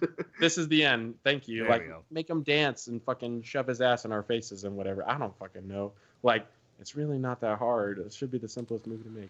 Well, I'm glad to see that the So- Addams so brothers we're gonna- actually like our Wait, so we're idea. gonna have Danny McBride? Oh. Yo, put Danny Yo! McBride in that. Like, Actually- I'm down. Hold on. Oh, shit. Who should he play? I mean, he could just be his best friend, like nobody in particular. His best friend that like is kind of like whispering in his ear all the time, like telling him he should get out of this shitty French Quarter because it's known that the French Quarter has a ton of crime. Like, that's not news to anybody. No. You know, so like, and obviously Gambit is the guy to take that down. He's like, no, I can't leave. I can't go somewhere better. Like, I'm going to get rid of all these shitty people, like these mobs and these gangs and all this. But then somebody develops powers. And I mean, you can decide who you want as your bad guy. I mean, that's the easy part ultimately. But like, understanding the main characters is why, and I'll shut up after this, that's why X-Men Origin fails. They don't understand the main characters. No, they don't. Sure. And you keep saying you're going to shut up. Dude, you're fine because you're making a fucking point. But I should shut up. Yes, please. Shut the fuck up! Shut your fucking face, Uncle Fucker. Anyway, as we move on to what was, in my opinion, should have been trilogy of films, now is a quadrilogy. Yeah, what the fuck did they do with that? Yay. All right. they Actually, released wait, a- hold on. Should we go to the First Class or should we continue with the Logan Wolverine trilogy? real No, quick? First Class was first. I think Alright. First Class is fine. Yeah, So Okay. I'm pretty down. because we talked about this last week again with the writer of the movie. I know. Yeah. Go Yeah. back and look at that. We talked to Zach Stentz, MFs. If you haven't Yeah. seen that, go back and watch it. It's insane. Yeah, please It's please do. really awesome. It's Just- fucking amazing. Just the fact that I was able to ask him how it was to reboot X-Men and that I he know. answered that, it's like, Yeah, pretty much. But yeah, like, and now, okay, full disclosure here, guys. I like First Class. I love it. I don't love it. And there's Alright, since two. Jason and I You love suck, it, you you're should tell wrong. us I know. why. Shut You the should fuck tell up. us why. And there's Just two, like- in my opinion, two very valid reasons for that. One, I can't stand Emma Frost. I just can't fucking stand her character. But she's can't- hot. I I don't care. January Jones gives a nothing performance. January Jones gives the same performances in every movie. So I Except for understand your Mad Men. argument. Because she's great in Mad Men. No, she's really good at Mad Men, yeah. But it is kind of the same performance in. Yeah. She's a one-note character. And then, like, you have one of the biggest stars of all time, Kevin Bacon, in your movie. And what do you have him do? You just have him mug for 2 hours. Like, yeah, I'm cool as shit. Ha ha, I'm going to take your energy right now. Ha ha ha, you can't defeat me. I am fucking Sebastian Shaw. There we go. Sebastian Stan. Sebastian Stan, yeah, I'm like, this wait a is the second, Winter Soldier. Crossover. Yes, That's Luke Skywalker, bitch. Show some respect. exactly. He's not. Yes, no, the same guy, the actor who played Anakin in Return of the Jedi. Yes, the original actor. Yes, but Shaw just doesn't do it for me. He just keeps mugging the whole fucking time. Like, okay, now I will say this: First Class has two of my favorite scenes in this entire franchise. One is a scene in Argentina. Holy shit! Fassbender.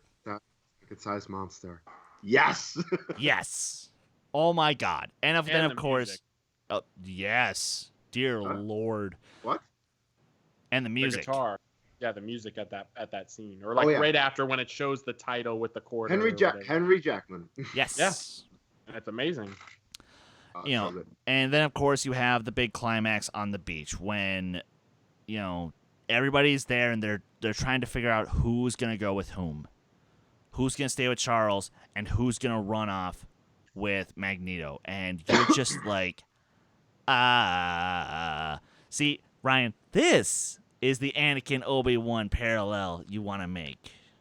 Right, but again, it's because they understood The characters, and they built up. And you can't do this with every X-Men movie because naturally they should be older, like they are in the original trilogy, and you get a good, relationship there. But here, at least, we see, and I really like, and this is really all I have to say. Besides, I really like the movie. Is I like how they framed it in the Cold War successfully. They had that play a factor because, again, the X-Men are inherently political. And then it's literally the story of the movie is just brother against brother. How they became so close and why they split apart. And then Days of Future Past, we'll talk about it, but it just knocks that out of the park by following up that relationship and carrying it to where it should go.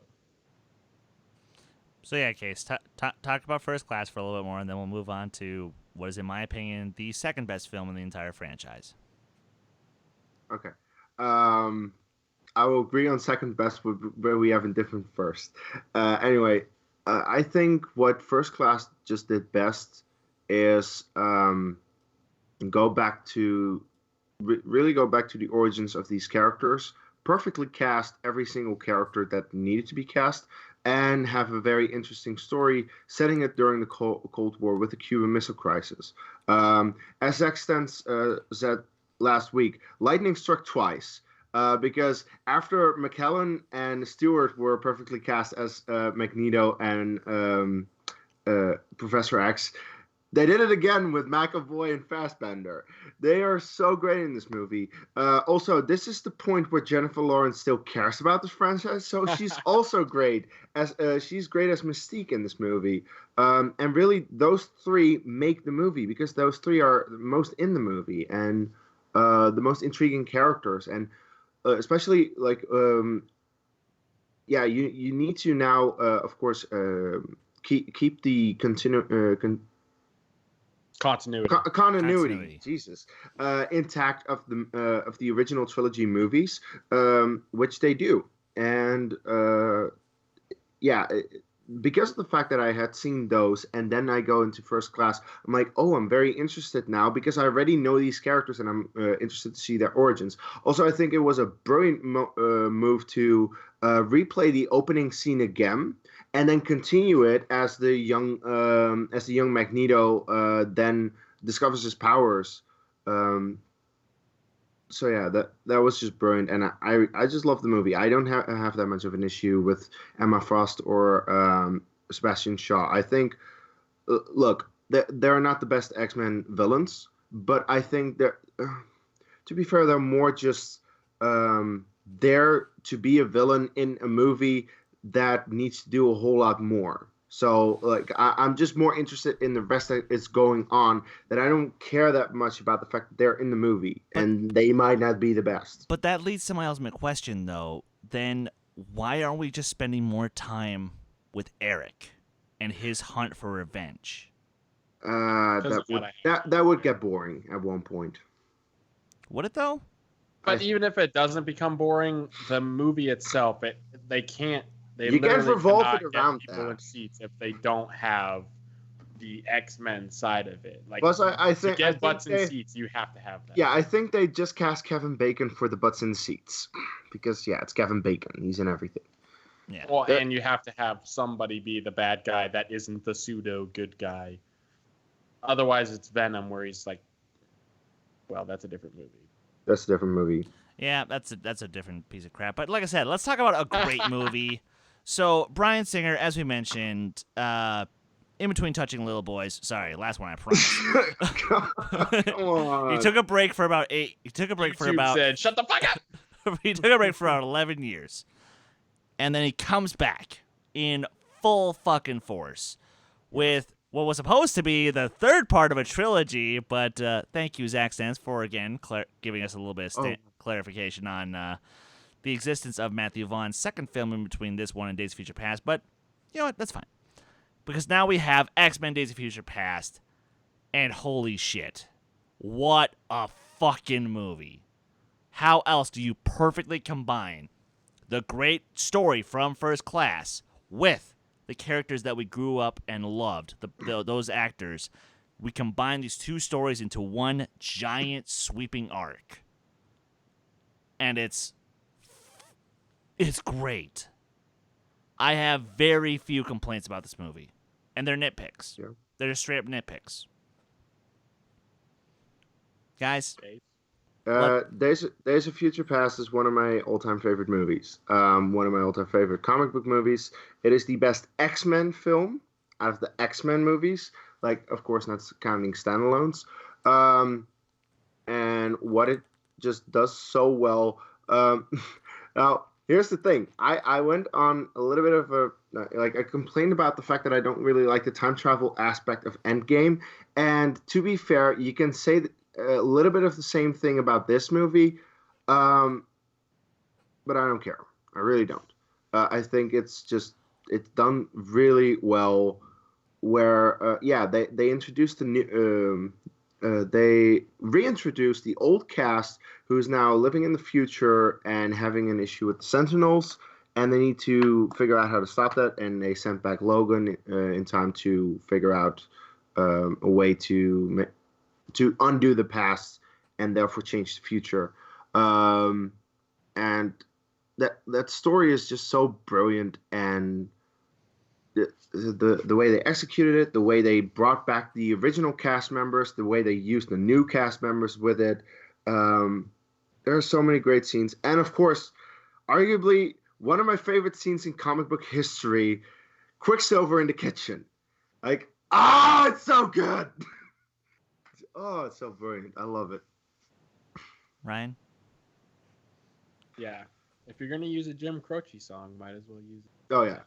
So, I mean, I'll just be brief since I don't have anything super different to say besides I like that they utilize Wolverine as the central character because they know where their bread is buttered. It's with Wolverine. That's where their money is made. And then you throw them back in with the old characters. We get more than just a one-liner like we got in First Class. Finally, old and new meet in the best way possible. They understand the characters. They tell an interesting story. There's a mystery to the story. We're finding things out. There's intrigue, and you're engaged. You're not just like sitting back watching people fight for no reason whatsoever. There's stakes, and political stakes as well. So and there's stakes, so many years in the future. It has bearing on what happens to characters you already know and love that you haven't seen in however long you said, 11 years or whatever. So, yes, I appreciate 8 years by that point.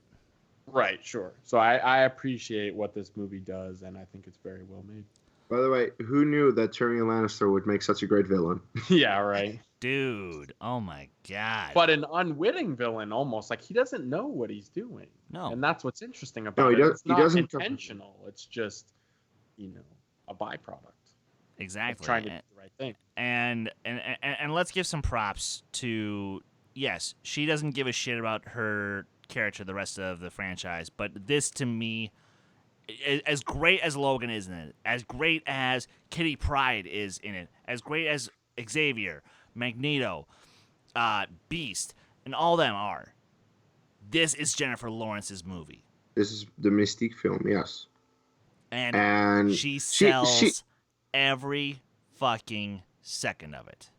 And I think that this movie really made her my favorite out of the X-Men. Like not counting Deadpool. I love Mystique. I always loved her as a character in the original trilogy. But yeah, this movie, because of her in this movie, yeah, I love her character. I think she's great. Then yeah, so don't watch Wolverine is not my favorite. Oh my fucking God. Hashtag deal with it, Ryan. An opinion different from other people. Don't tell me to deal with that. I don't give a shit. My favorite X-Men is none of them. I hate all of them equally. You lying sack of shit. All right. Let's get into the film that tried to follow it up. Wait, we kind of forgot about the Wolverine. Well, but then again, I think everyone does. No, but since we're on the new films, let's knock this out right now, because we are going to go a little bit over. I don't want to go too much over. I want to go about 15 minutes only over, so about 25 more minutes. You can skip over me on this one. I don't like it. That's it. Yeah. And Apocalypse, I'm probably the biggest defender of this movie out of us. You probably are. And granted, I think it's decent.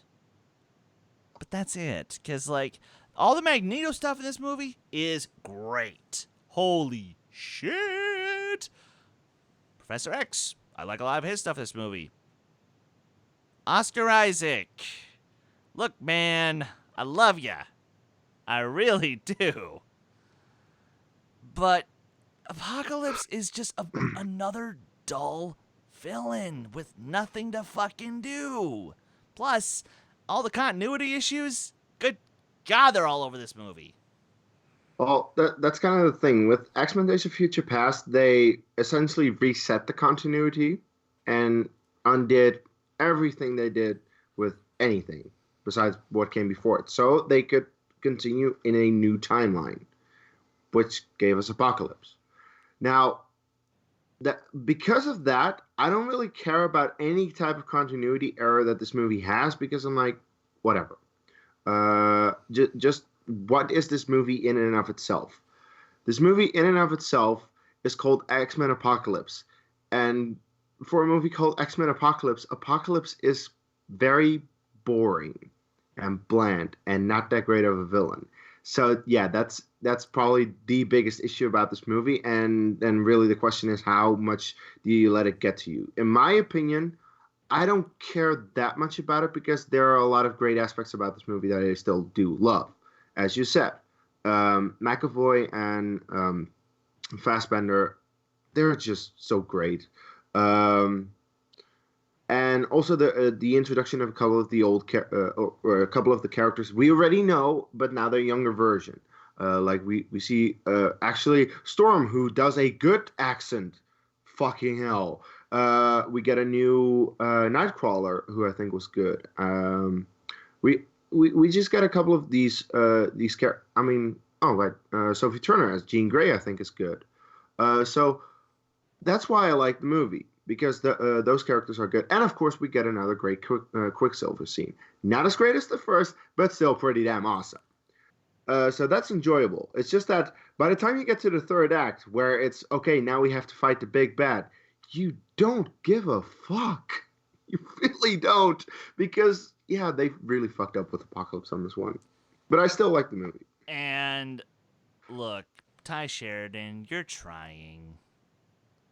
But James Marsden, you are not. And Cyclops is just all wine. No... Just go do Ready Player One. You're good in that. He's a good actor, yeah. Yeah. He is a fine actor, but man, Cyclops just no. You. And don't get me started on Dark Phoenix. And again, I'll save my rant for the last 5 minutes of the show. But the Wolverine. Who likes it? 2/3. I actually like it. I like it. 2/3 of it basically up until the final fight. Yes. Up until the final fight. It's a really interesting movie. Yes. Hell, the bullet train sequence? Dude. And for someone who, growing up, my dad had the, original Silver Samurai. I don't think he had every single comic in the storyline, but he had a lot of the Silver Samurai run. And so... it was interesting to me first of all, it's X-Men in a different way. It's in a different country. It's, whether accurately or not, it embraces a measure of Japanese culture. It takes Logan somewhere out of his element, and that to me is what's interesting. What sucks is the CGI fest at the end that just doesn't look good, and it's not even a good fight So Silver Samurai should have been tweaked to be A little bit more practical. Right. It should have been not a robot, but maybe some sort of like serum or something that allows him to fight Wolverine. I don't know. And Viper CGI, I mean, you have millions of dollars. Like, do your research on lighting. Like, lighting is half of CGI. Like, if you can't figure out how to light a tongue so that it looks realistic instead of like fucking silly putty on screen, Honestly, then I don't know what to tell you. Ryan, they should have just cast Gene Simmons in the role. Yeah, basically. And that would have been like, could you imagine Gene Simmons in the blonde wig and everything? Like, my dude, God, fuck yeah. I mean, all I'm saying is it had such good potential, and really the first 2/3, like by themselves, and James Mangold is a great director, as he later proved. You know what I'm saying? So like, as far as this goes, I mean, obviously we knew from Walk the Line and other films, but he knows the characters. I think there were, and I hate to, beat a dead horse, but I really feel the Fox issues with this one. Like, it was studio all the way, and I think whatever the miscommunication was with the CGI companies, because there were multiple, I think that they just couldn't get it done the way that it should have been. And again, a couple of my favorite Logan moments come from this movie, where he's just having these random flashbacks to Gene, and and he doesn't. And the World War II and all of that. It's really interesting stuff. Yes. It's well done. I mean, he has a history in the Pacific, as we know. So, and as someone that loves World War II history, I think it should have been, like you said, much more simplified, like Logan was, a very simplified film. And I mean, obviously, Logan has some of the best CGI of the year with the Logan clone itself. I mean, it's fucking incredible how they did that. But it's just, they really missed the mark on this one as far as that last third. Just calm it down. You don't have to never go full retard. And they did. So Yeah. It's just frustrating. It really is, because it was so close to being such a... And I still watch it. I mean, I still like it. I own it. It's really good, but it's just not great. It was this close to being... Kees, do you have any thoughts before we let you take first barrage on why Logan isn't as great as Mariah and I just keep sucking its dick? I'll just say I will never understand why people even remotely like the Wolverine. I don't get it. I don't like the first act. I don't like the second act, and yeah, the third act is terrible. I think that this is this is also where I realized because of the Wolverine and Logan that a lot of people seem to actually like the Wolverine besides the last act, and a lot of people actually love Logan, and I realized I don't give a crap about the character. I don't want the Wolverine standalone movies. He wasn't my favorite, and I'm not even sorry about it. I just don't like this movie. This movie sucks. We wouldn't want you to be sorry about it either. No. So this movie sucks. I don't ever want to see it again. I saw it twice. The second time was the unrated cut, and I still hated it. So yeah. Fair enough. So Ryan Reynolds plays a character where he goes around helping people in the oddest ways. What are your thoughts on Detective Pikachu, Case? He hasn't What? seen it yet. I haven't seen it. No, but for real, Deadpool. Oh, not Logan? No, as I say, no, Ryan. Let's you and I, like I said, Yeah, let's finish the trilogy. okay. let's just I'll jack off Logan real quick, and then we'll let All right. Case have his fun with Deadpool. So 310 to Yuma, 2005. James Mangold 2007. directing. Yeah, I'm gonna look it up. 2007, motherfucker. I Okay, know my all right, release I believe dates. you. I won't look it up. I believe you. Damn it. Okay, you're right. 2005 was Walk the Line. It was Walk the Line. Well done.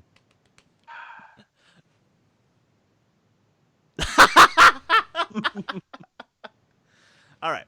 Okay. But yeah, no, okay. This was the movie that I was scared to watch because like I knew he was gonna die. And I knew that this would be Professor X's last movie. But the simple fact of the matter is, James Mangold does such a great job at keeping this very simple story very intimate, where we're just following three characters. They're just trying to get on the road to go from living right outside the border in Mexico all the way to North Dakota. That's all that they're trying to do.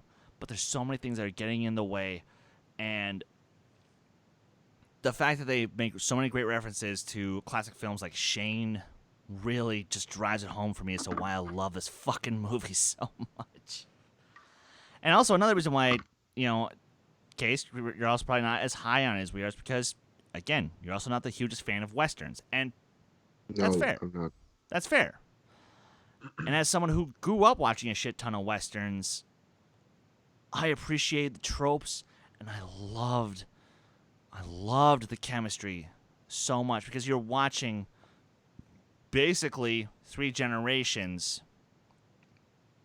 on a road trip, but they all have superpowers. It to me, Logan's the most relatable X-Men movie, and that's why every time I hear Logan say the words, "So this is what it's like," and to hear Daphne Keane crying her eyes out, barely say the word "Daddy," and I'm a fucking wreck.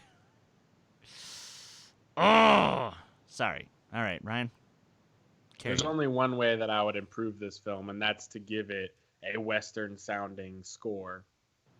It has a really good score, don't get me wrong. But I think that if you just fully embraced it, and, people aren't necessarily going to love it, but it really is just a Western. It's Logan, but a Western. It's Wolverine, but a Western. And you can say you don't like the character, and that's fine. I mean, like I already said, he's not even my favorite. Gambit has always been my favorite. Excuse me. So, but what it comes down to is understanding the characters, treating the characters the way they deserve. The X-23 usage is great because I don't really love the X-23 storyline in the comics. So the way they use it, it's weird. My buddy is like, he loves X-23. Like, he's so high on that shit. He loves it. And he appreciated how they used it. He's like, oh, I wish, she was like the total, Wolverine clone that she should have been. That's like, but that's not what it's about. Like, it's a realistic look at how these characters would be in the future after their heyday is done and gone. It's basically The Incredibles, but a Western, but for X-Men. You know what I'm saying? Like, it has so many, and like you said, all the references that it makes. And I've only seen it twice, once in color and then the other time in black and white. And the noir version is really good. It's actually really good. I'm not sure why you're putting me off. Fuck you. I haven't seen it yet, you motherfucker. Oh, well, you need to see it in black and white because the noir version is actually really good, and it makes it feel even more like an old Western. And while my favorite Westerns are in color, still, it's a really interesting way to, and the fact that the CGI doesn't suddenly become, I was expecting the CGI to be a lot more noticeable without color because that's just kind of how it works. Like, your eye is fooled a lot more by color than you think. So it looks still un-effing believable in black and white. And it's so good. Honestly, like, if we lived in a day and age where people actually appreciated black and white cinema, like, it probably would have been better to release it that way, just because the performances come through in a way you wouldn't believe, especially with Professor X. Oh my goodness, the emotion, like, it forces you, black and white forces you to hone in on the performances. And ultimately, the last thing I'll say is just, it understands the characters, it tells their story, it gives you good action sequences, and it doesn't try to do too much. It does the bare minimum to be interesting and exciting and nerve-wracking and elicit emotion without, pulling a fucking apocalypse and have the world end, because the world doesn't need to end in every single movie. Like, sometimes the stakes can be smaller than that. Sometimes it's as simple as saving a little girl's life. Or sometimes they're as simple as falling in love with a woman who you never thought you could and just trying to get her back because some jackass who can't feel pain decides to kidnap her. And that's what leads us to what is my number 3 in this entire franchise. Oh Case. wait, so I don't get to say anything about Logan. You don't did. like it. You did. You said you don't like it. Sorry, did you want to say more? No, I recognize why people love it, and I recognize that it's a well-made movie. It's just that, as I said, I don't care about the character of Wolverine that much, and I think I'm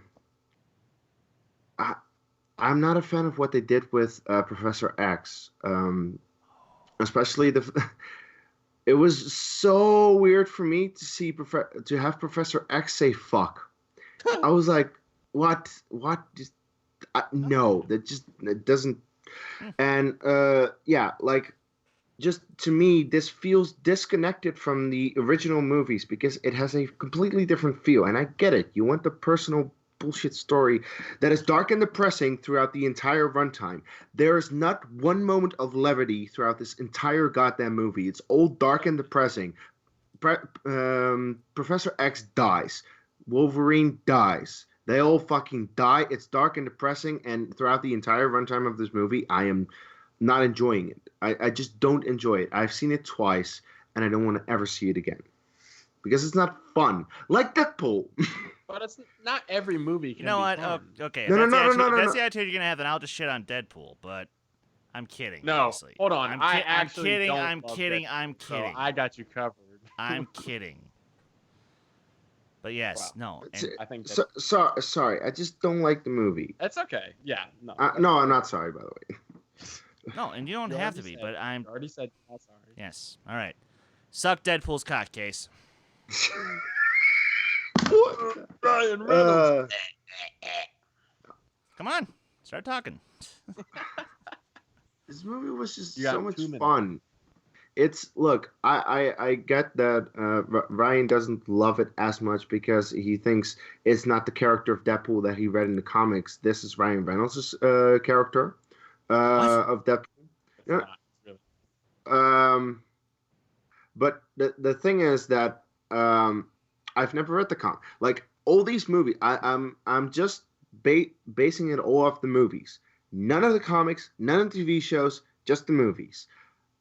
I got an extremely fun movie where Deadpool makes fun of comic book movies, of the X-Men franchise, which was definitely needed because that's the thing. Like all these comic book movies that come out these days are so goddamn serious and like, oh, we need to do this, we need to, and this movie just takes the piss out of it for a second. Like, let's lighten the fuck up for a second and have fun with the genre because and it came out really at the perfect time where it came out in February of 2016. A month later, we got Batman v Superman. A month after that, we got Captain America Civil War. A month after that, you got X-Men Apocalypse. We have so many comic book movies come out in a short time span where it just shows, comic book movies really are a big thing these days. And Deadpool is like, let's take the piss out of that. And the best thing about it, I think, is Ryan Reynolds as the character and also Tim Miller as the director. These two work together so well. They completely understood what the character was, or at least what their version of the character was and what needed to be done. And of course, the creator of Deadpool, Rob Liefeld, also was involved with the project. He's actually in the movie, makes a cameo. And he was also extremely happy with how the movie turned out because they were all like, this is how you should make a Deadpool movie. And that's the best thing about it. If you have people work on the movie that care about the character, that know what they need to do with it, and also while still remembering to have fun with it, which they really need to do. And that's why, Brian, I'm sorry, but I think you're dead wrong. They nailed Deadpool. They nailed him to a fucking chimichanga cross, and it was perfect. How did they do him wrong? Please elaborate on this if you could.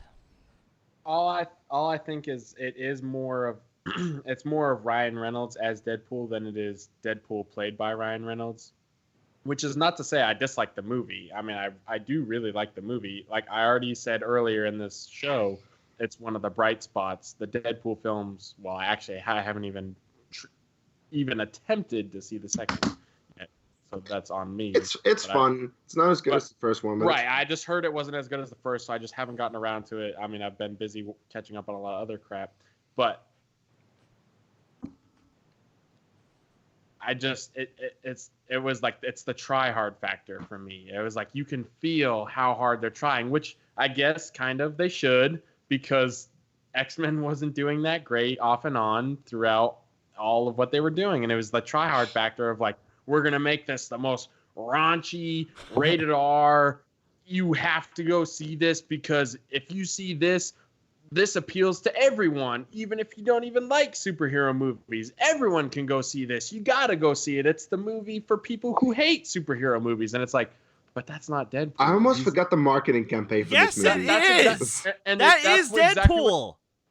But it's Deadpool really is not. a comic book character for people who hate comic books. But it's really not, though. That's the thing, is that's what people forget about Deadpool, is like, he really doesn't swear the way that they act like he swears. He really doesn't break the fourth wall like the way they act like he does. I mean, maybe comics after the movie have come out have changed, and that's true. I mean, certainly since the 90s, yes, obviously the character is not the same, but he's just really not what people make him out to be, where he's this wisecracking all the time type of character. He was always some sort of imitation of Spider-Man. He has a lot of dark moments and a lot of he does, a lot of harshness but it's to not. He does, but I'm telling you, they literally took it and they said, we're going to take this character that's irreverent and we're going to ratchet it to 11 because we want people that don't care about these types of movies to come see ours. And they overplayed it. And I'm not saying it's bad. I already said I like the movie a lot. I really do like the movie. But I'm just saying, if you say this is Deadpool, it's like, no, it's really just Ryan Reynolds. I mean, he's really just doing the same thing he does in a lot of other movies, whether he says F or not. Sometimes he just censors himself. That's the only difference. I mean, that's really all it is he just did what he wanted. And Tim Miller did an amazing job on a $50 million budget. Holy shit. He did an amazing job on a $50 million budget. But saying like, okay, this is Deadpool as he is in the comics, it's just completely different. I know everyone hates me. Everyone thinks I'm wrong. But if you go back and read the original I'm sorry, Deadpool, everybody, but this is fake news. Even you wouldn't think I'm wrong. He would agree with me because it's true. Yeah, because he's a piece of shit. Yeah, we know. If I'm a piece of shit, I will happily take that because I already know I am. But hey, we already know you are. I understand. I already know everybody disagrees with it. Literally, everybody loves this movie except for me. I'm the only person that's like, oh yeah, it's good. I'm literally the only one that's like, oh yeah, it's good. Everyone else says, oh my fucking gosh, Ryan Reynolds is Deadpool. And I'm just like, yeah, that's the point. It's Ryan Reynolds.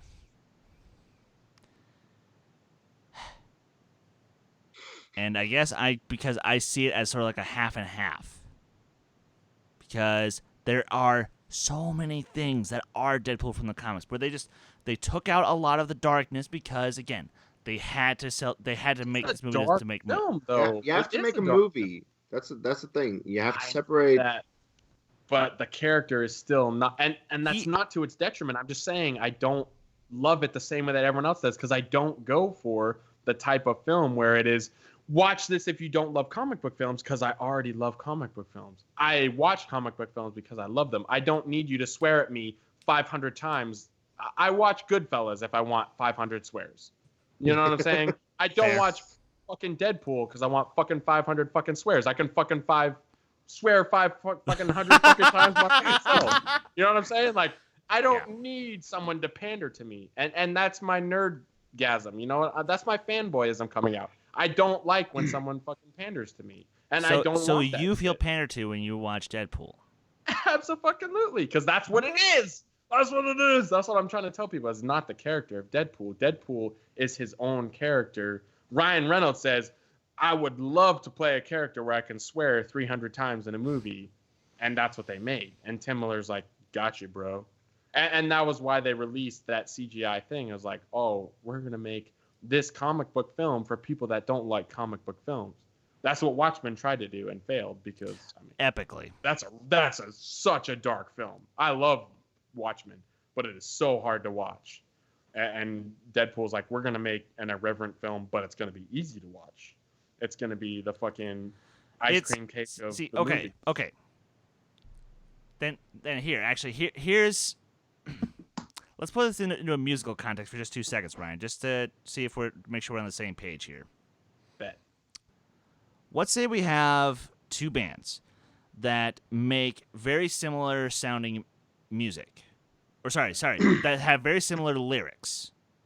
Okay. One of them is like just the dark, heavy, brutal metal that you and I both love. The other is pop. Like it's pop rock. Avenged Sevenfold. Sure. We'll go I'm more that. likely to appreciate Cannibal Corpse, but that would be because I feel like Avenged Sevenfold is just like they're not true to themselves, and that's where I feel like Deadpool is. Okay. Pre the stage, I would agree with you, but I think they're finally heading back in the right direction. But that's okay. Yeah, that's neither here nor there. I'm talking like the majority of what they are, though. You know what I'm saying? Like, yes. I don't dislike Deadpool. That's what like people are like, oh my gosh, I can't believe you aren't coming all over it like I am. I was like, well, I'm not fucking coming all over it because I'm not turned on by Ryan Reynolds being Ryan Reynolds because I've seen that in every You're other not? Ryan Reynolds What is movie. wrong with you? I know, right? Like, sorry that a man named Ryan. I'm more attracted to Ryan Gosling, to be honest. Like, I literally suck his dick in every movie that he's in. Like, Fair. you know what I'm saying? Like, was that one Crazy About Love or whatever the fuck he's Crazy. Crazy Stupid Love. Crazy Stupid Love, dude. I jizz all over that movie all the time. La La Land. I'm the one that came all over that movie more than either of you. You know what I'm saying? So it's like, Yeah. You definitely exactly. That's what I'm talking about. Fucking first man up in this bitch. I bet neither of y'all have even seen that shit. He's seen it. He hated it. And I loved it. So you see what I'm saying? Like Ryan Gosling, I'll come all over his First Man face is anytime you fucking want, boring. to people Not- that hate Ryan Gosling. It's like they tell the story that happened, and there's nothing interesting about that. Yeah, they landed on the moon. Fucking deal. And at Nico's request, but also, brother, you're not American. Plant the flag on the fucking moon. All right. Look, We are way over time. We are way over time. Let's hammer out this last fucking movie, Deadpool 2. It's fine. I've not much to say about it. I like it, and look. I have a strong bias towards the Deadpool films, especially the second one, because it was the first time that I saw a movie in theater with Arena. So that's why I love it so much.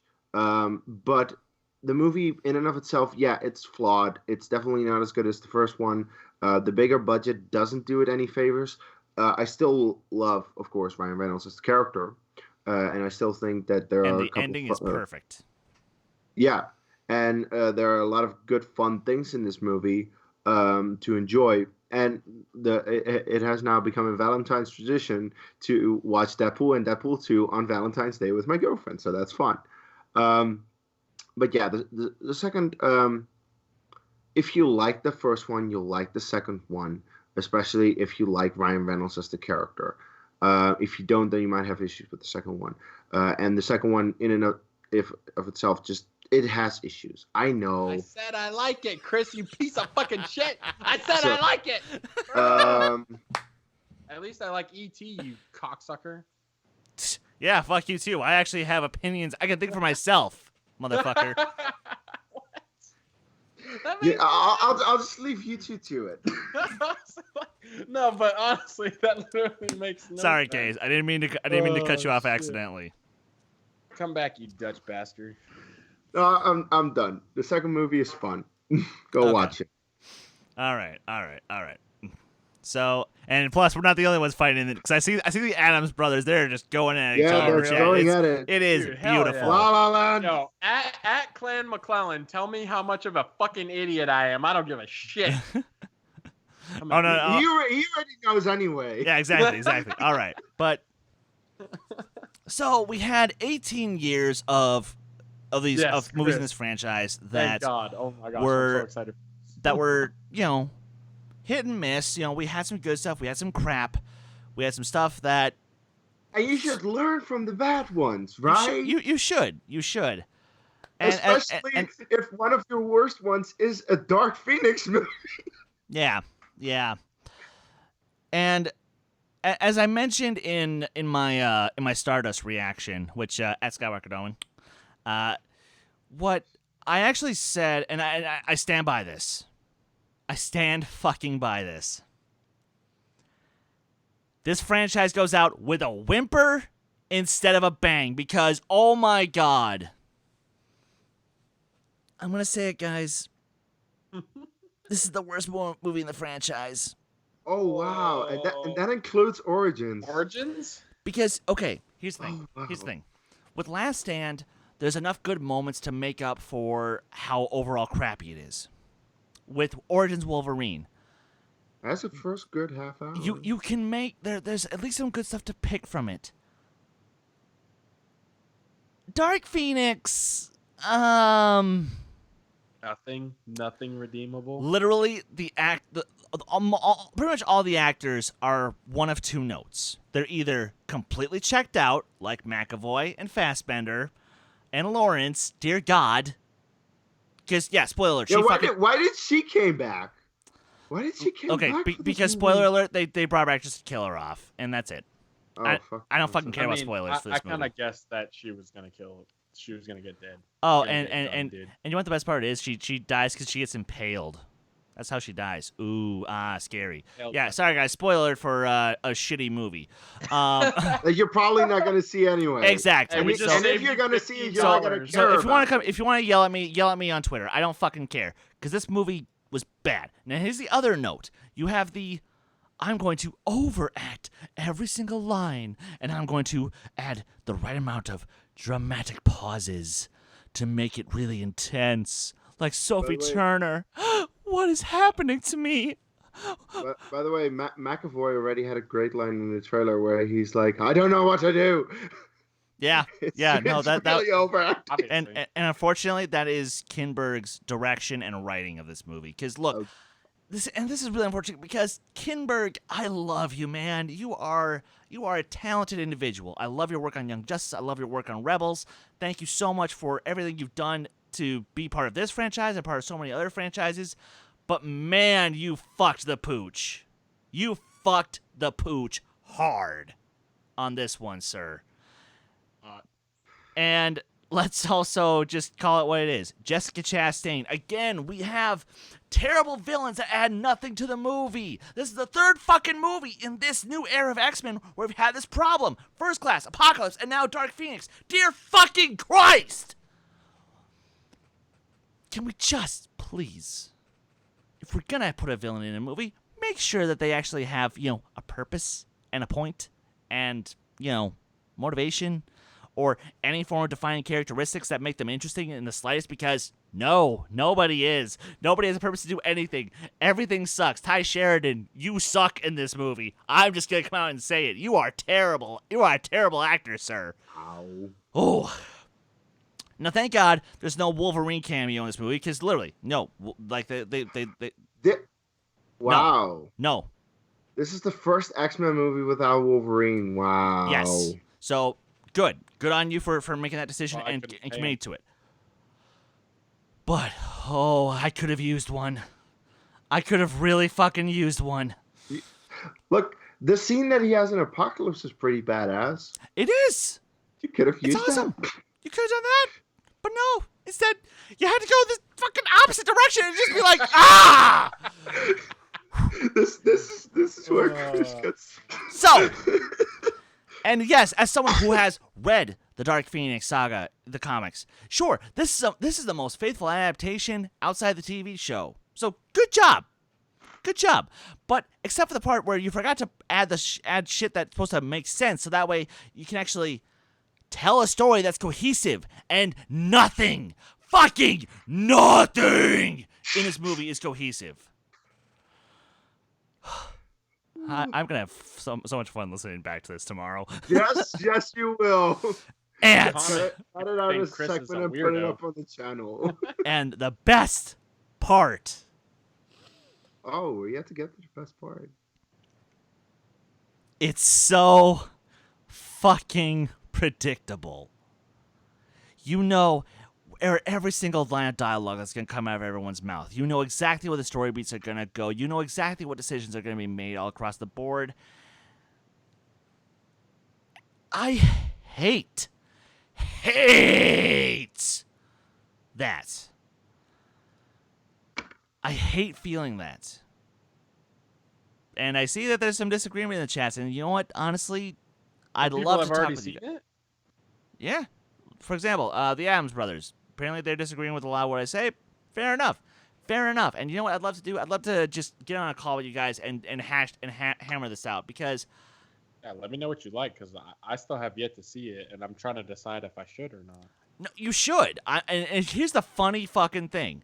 I'm actually saying you should, because you know what? I think I'm partially as bitter as I am, because for me, I got my best X-Men movie 2 years ago. Right. And I'm never going to relive those emotions again. Yeah, I got mine 3 years ago, so I'm good. So, I guess that's just where I'm, like, just so angry about it, because... They should have put New Mutants ahead of this. Thank you! But, by the way, what happened to New Mutants anyway? It's still on the back burner. I mean, they Still still on the have back a release burner, date for it. And I doubt it's going to happen. Yeah, especially with the Disney takeover. Honestly, I would just say send Oh. that shit to Disney Plus. You know what I'm saying? Chris Adams. Look, man. What did he No. say? No. What did No. he No. Nightcrawler is not a standout in the climax. I'm sorry. Unless you're going to say that this is a completely new version of Nightcrawler, and it's not the version that we've come to know. And plus, continuity, schmontinuity, like, I know. It's not supposed to connect anymore because Days of Future Past, yada, yada, yada. Great.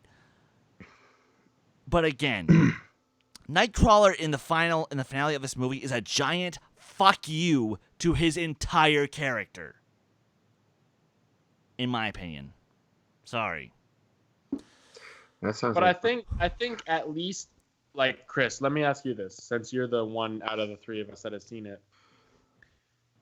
You get a bad Dark Phoenix versus an equally bad New Mutants. Which would you rather see? Oh, New Mutants. Because it's new, right? Yeah. If it's bad, it's bad, but at least it's something different. Exactly. You know what I'm saying? Like, at least they took a risk. You can say, okay, they took a risk, but it was bad. Yeah. You know what I'm saying? As opposed to, like, Dark Phoenix, which tried. should have been a sure thing. Like, to an extent, this should have been a sure thing. It's one of the most well-known X-Men storylines of all time. Yeah. So, you know, I'll see it eventually. I'll honestly probably wait to just steal it off the internet or something, but...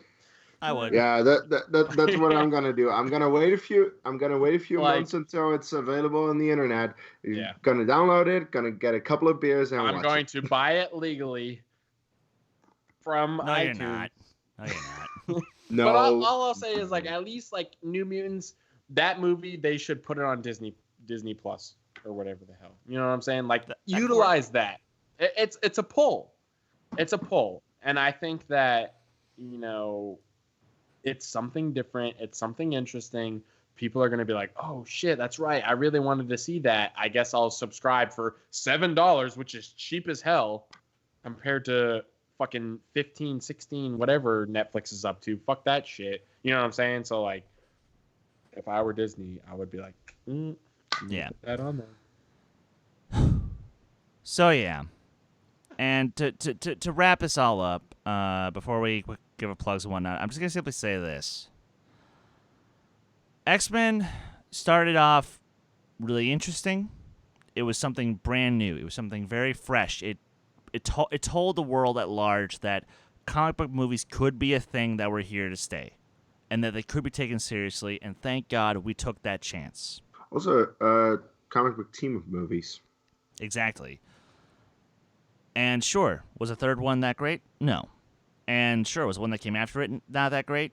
Very much so.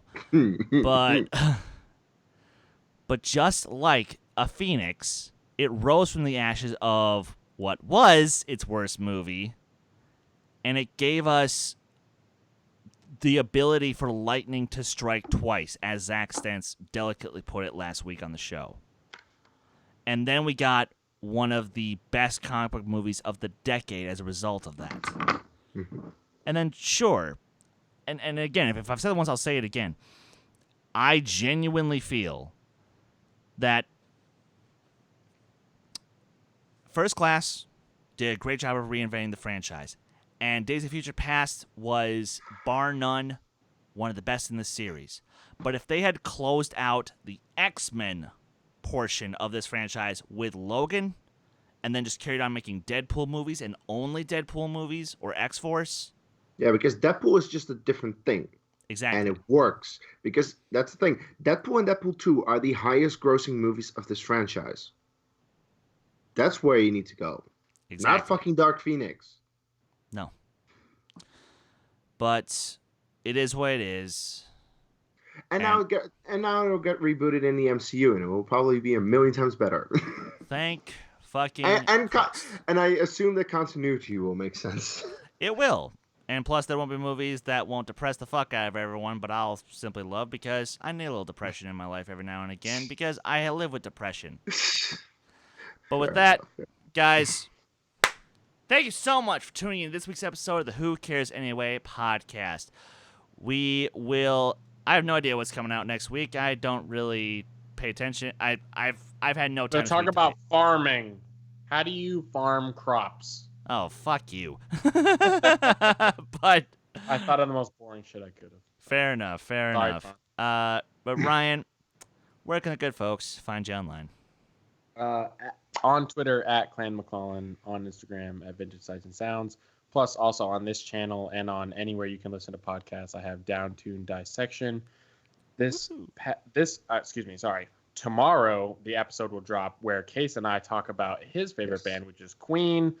Ugh, it's a good episode. You got to listen to it. And also, please, if you have not, go back, watch us talk to Zach Stentz, because that is like unbelievable for us, and we want it to be as unbelievable for you. He has a lot to say. There's some really interesting stuff in there, so please go check it out. Thank you. All right. Case, where can the good folks find you online? You can find me laughing about the fact that Secret Life of Pets 2 is probably going to outgross Dark Phoenix this weekend. Yep. You're going to... also, next week on the Who Cares Anyway podcast, I think we should talk Men in Black, considering Men in Black International. Otherwise, we'll figure out something else. And you can find me, here hosting Schmodown Reactions. That's about it for Dedicated to Art. Otherwise, Twitter at Dutch Movie Guy, Kees Cornelisse on Facebook, and Letterboxd. All right. And you guys can follow me on Twitter, Instagram, Stardust, Letterboxd, and Discord at Skywalker Dohmen. You guys can follow this very channel on Twitter and Instagram at D2A Channel. Please like our Facebook page. And, guys, I want to ask you a favor. I want you to spread some love all over the internet about the channel, because we're trying to get to 200 subscribers. Because yes. I've had it suggested to me a few times that we should start a Facebook group. And while I agree with that statement, I don't see the numbers yet to back that up. But you guys can help me with that. Can help us with that. And in turn, only make this channel bigger so we can get even more guests, like more of Zach Stentz, more people like of his caliber, because I'm still in shock that happened. Yes. But until then, you guys know what to do. Take care! Yeah!